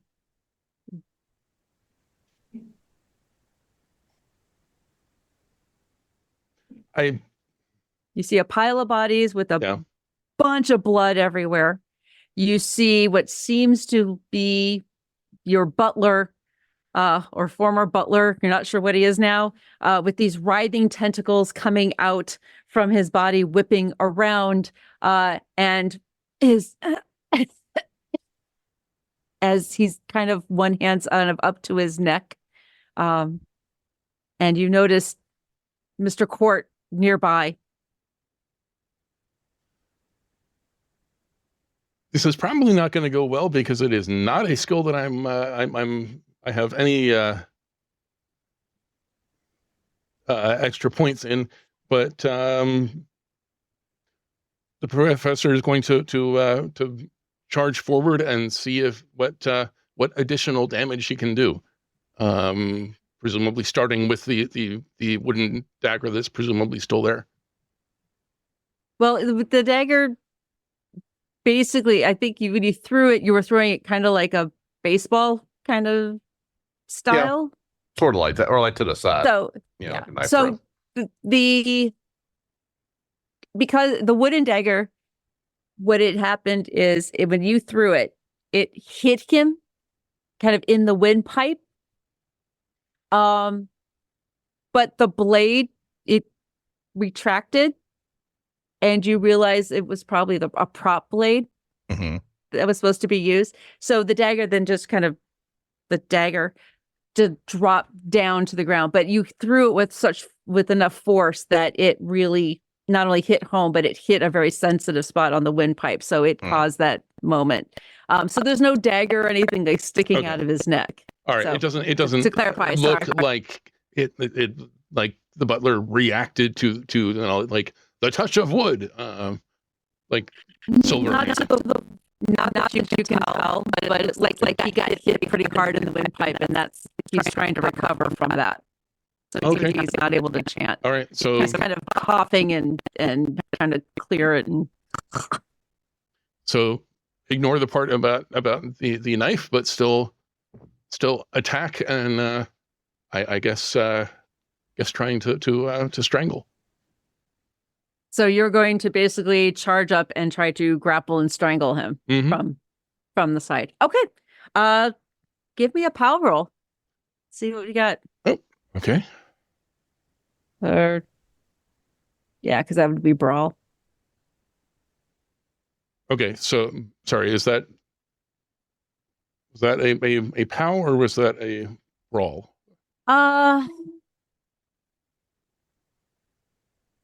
For what you're trying to do, because you're trying to grapple and strangle. No, it would be more of a grapple check. So just let's do a power roll. Let's see what you do first. Okay. So POW is 31 under 45. Okay. And he's pretty distracted, and that's you're definitely gonna beat that. So he's not really gonna be right. Yeah, so you are able to close distance and get to him, and be able to take whatever action you're going to. He's not going to be able to oppose you on that. Okay. So is that just straight brawl damage, or? Yeah, let's just go straight brawl damage. All right. If it makes a difference, I don't particularly care about hurting him so much as making it difficult for him to speak, because that seems to be the key thing. Okay. Sometimes the dice tell a story. That's a 1. Oh my God. No, it's not. No, it's not. No, it's not. Oh. Okay. Yes, it is, but it's not a good one. It's a brawl is 1d3. Yeah, so it's 1 puny piece. 1 point. Yeah. 1 point of damage. Okay. So you get up and you're able to kind of wrap your hands around his throat and you start to squeeze. You realize that there's all blood that has coming, like he's practically coated in the blood of probably the ex-staff. And that makes his neck very, very slippery. So you're trying to get a good grip and your fingers kind of slip and slide. So you're going to be able to squeeze and do that 1 point of damage, and at least keep him occupied. But it's not going to you're not going to like crush his windpipe or anything with that 1 point. Yeah. Okay. Doctor, are you going to do anything? So you see your compatriots have snapped out of their reverie, ill-induced reverie, and Mr. Court has not only thrown an excellent throw, but also set up Professor Plum to do some hands-on damage.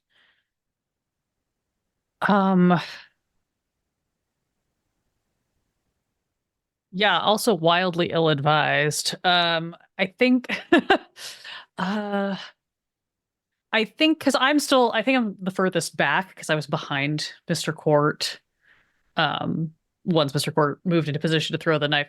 So I think if it sounds like Mr. Merritt is starting to run, I'm gonna kind of let him pass me on the stairs, and I'm just gonna say, "You were right. Maybe go break a window," and give him like a reassuring pat on the back to help him up the stairs. And I think I don't want to go all the way down in, but I think I want to take my morphine syringe and my scalpel that I've kind of have prepped and essentially gently lob them down the stairs to skitter them across the floor to where Mr. Court or the professor could grab them as an assist. Okay. She's not going to be good in a hand-to-hand fight. She knows this.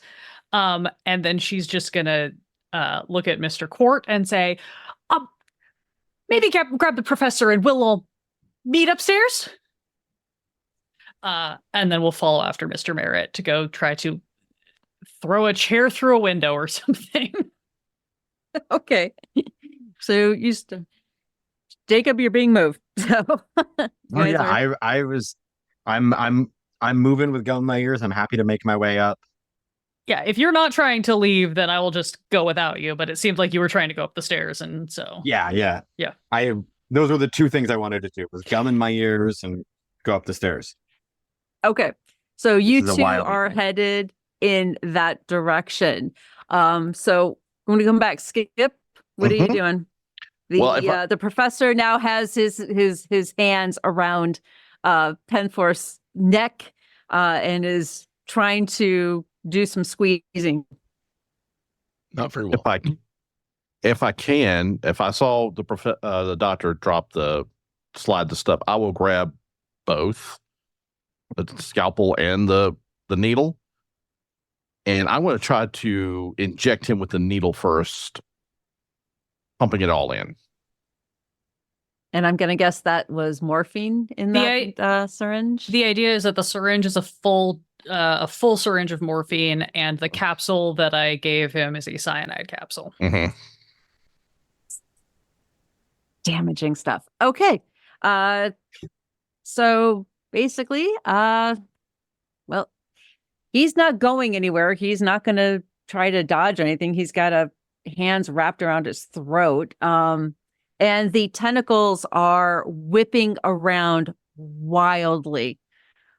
To get up close to him, you're basically going to have to kind of angle yourself and come in from behind.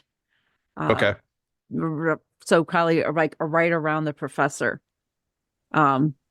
He's not going to do anything. Okay. So, just give me a straight power roll. Okay. Let's just make sure that you can kind of maneuver your way and do what you need to do. Okay. That's a 43 out of 50. Okay. Yeah, that's a 4. So 43. yeah. So Penforth and whatever is coming out of him is very, very, trying to figure this out and starting. Your grip is getting better, Professor, as you're doing this, which is definitely keeping him in one place. And Skip, you were able, Mr. Court is able to come around the side, and you're able to, where are you injecting him at? In the back of the neck, if I can. Professor, you feel Mr. Court come up from behind you off to kind of one side with the syringe. Do you say anything, Skip? Professor, get ready to run, and then I'll jab him. Okay. And that needle comes down. Do you do anything, Professor? I want to say Professor Steve. And Professor. Well, in another life.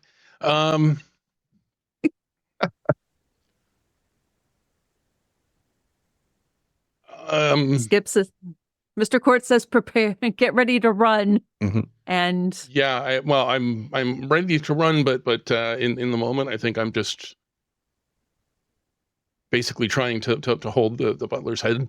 I'm slipping all over along the neck, so if I can like hold his head so that he's in the right place. Okay. So you try to hold everything as still as possible, and that's probably the best thing that you could do in this moment, as Mr. Court jabs down a syringe and pushes the plunger down hard into Penworth's neck. As the morphine hits, oh yeah, the morphine hits very, very quickly because it is that close. As you're coming down into the back of the neck, you're practically maybe even nicked the brain stem just a little bit. So that morphine, Penforth gets a direct hit, big hit of morphine, and you start to feel his body start to quiver and shake as the tentacles start to writhe frenetically. You realize keeping a hold of him, Professor, is going to be incredibly difficult at this point, and probably not advised. Yeah, I think at this point, either the drug is going to finish the job or not, but I think at this point we vamoose. Okay. You release the poor ex-butler from your clawed grasp and take a couple of steps back as his body begins to convulse wildly as the tendrils whip around, practically throwing the body off balance as he is flung backwards and to the side, to the ground, as almost the tentacles reach upwards towards the odd night sky on the ceiling. Both of you step away, and I'm guessing are then turning and going for the stairs at this point. Yes. Yeah. Okay. You both head up the stairs as you hear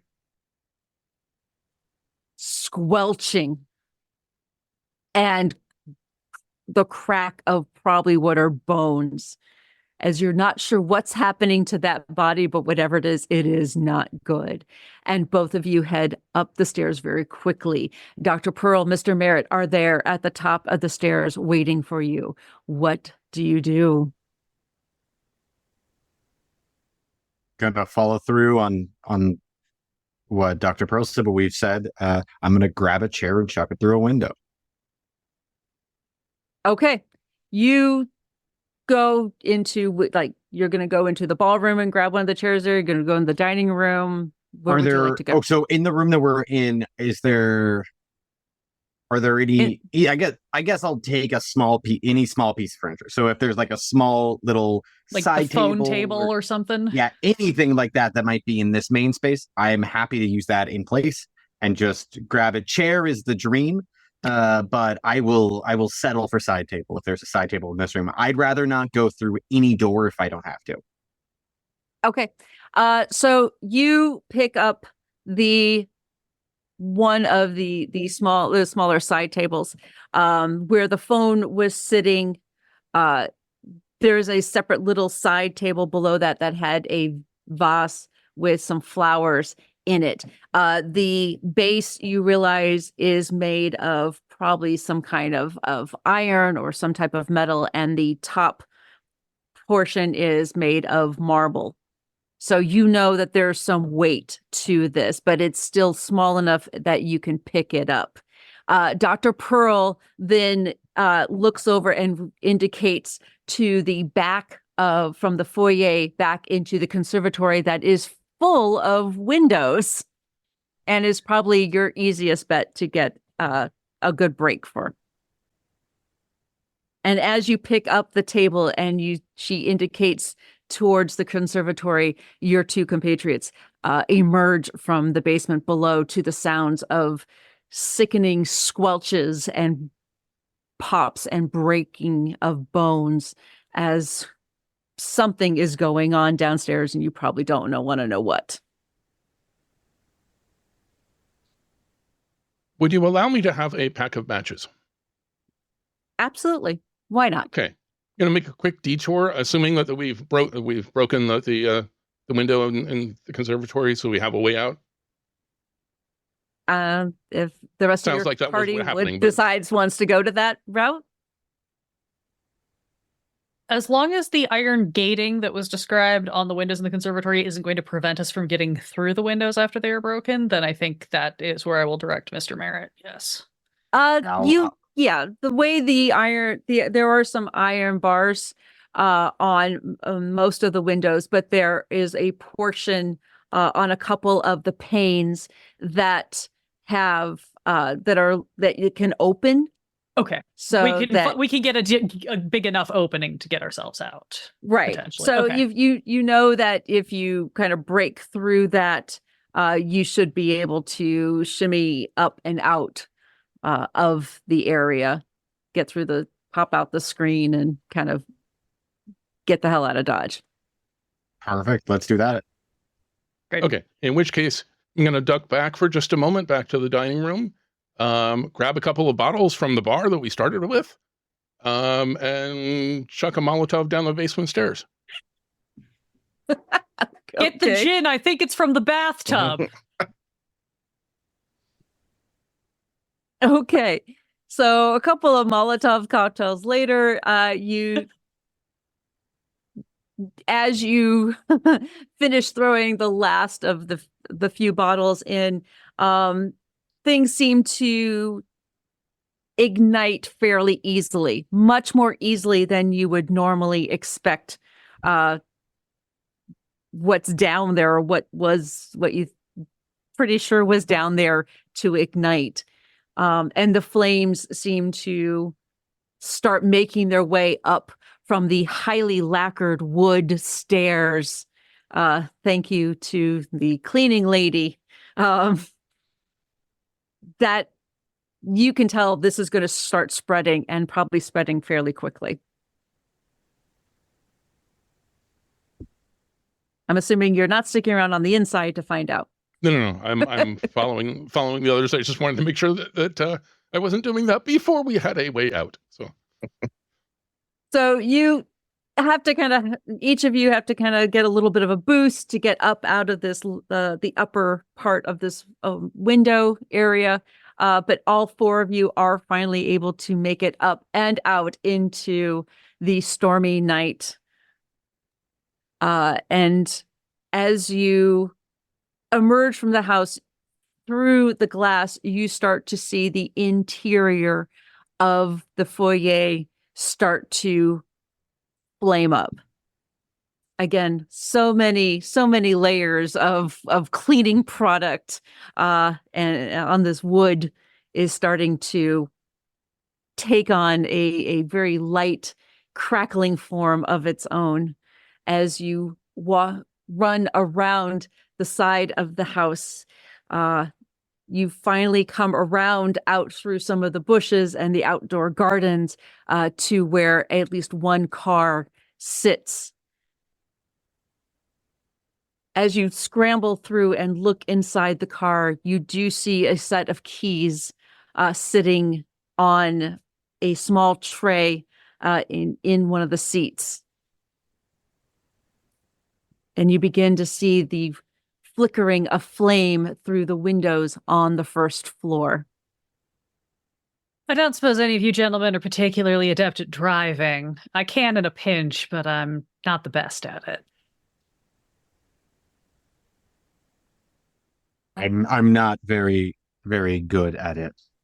I'm about as good at throwing things as I'm at driving things. I don't think we want that to be a comparable skill right now.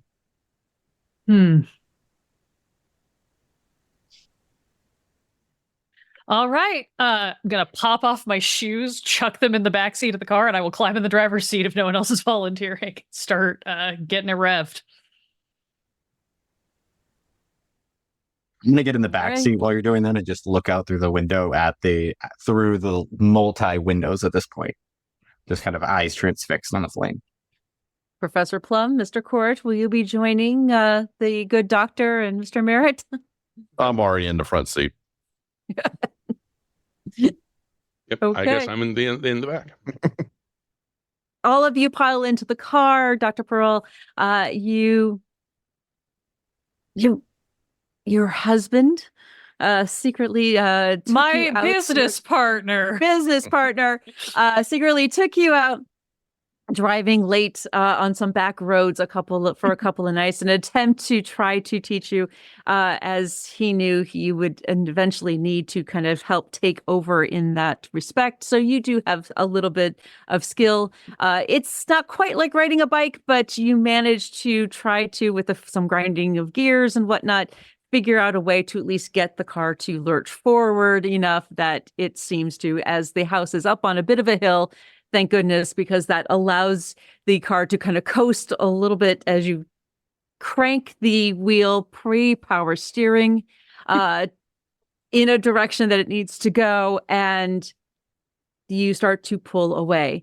For those of you looking out the back window, you see the flames reach through the first floor and probably start to lick behind the glass of the second.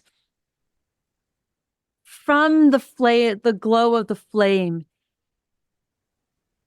each of you, more in your mind than out through the window, hear a inhuman cry. Multitude, a legion of voices in one scream in terror and agony that quickly and eventually dies down as you pull farther and farther away as the house becomes engulfed in flame.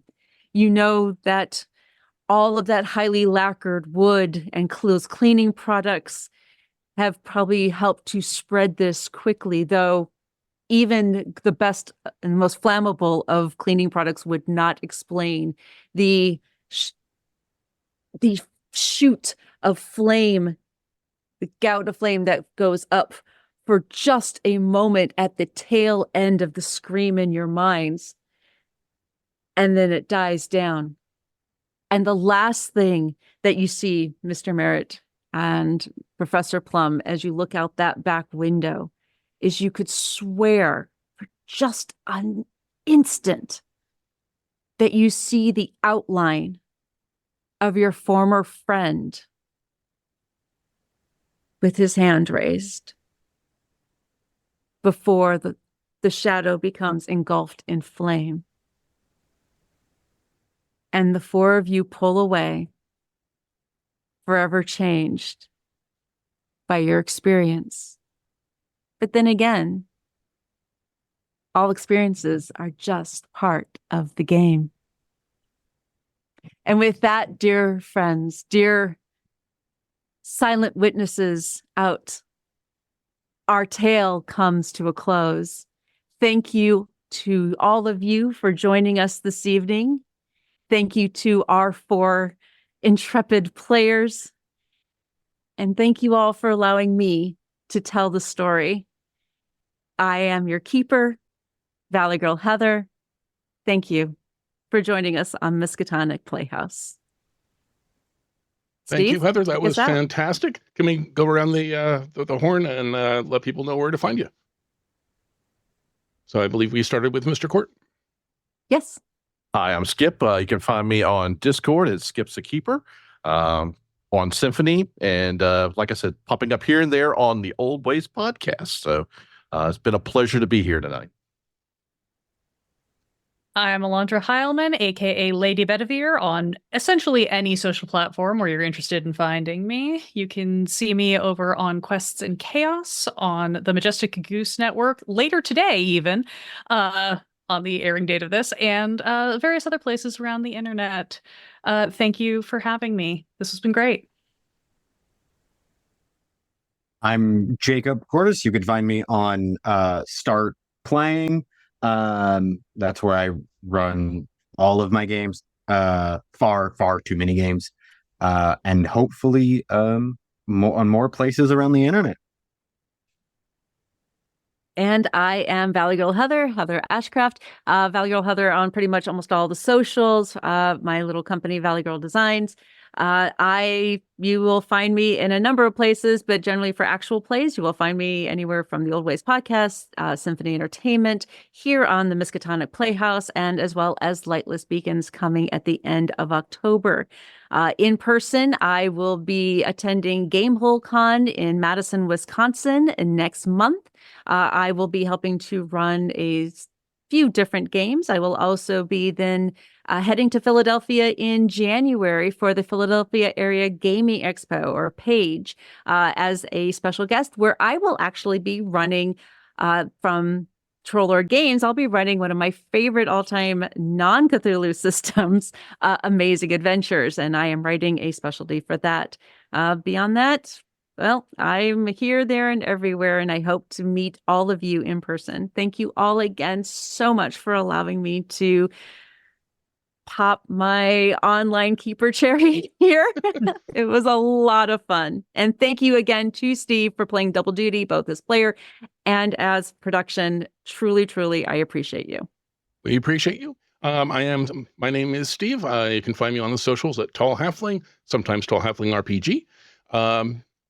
Here at the Playhouse, I mostly do some audio and video editing, but got a bunch of different one-shots coming up. And late in October, I'm running a game for the first time on a stream myself, playing some 10 Candles over at Roll for Good. So thank you all for joining us. Thank you for watching.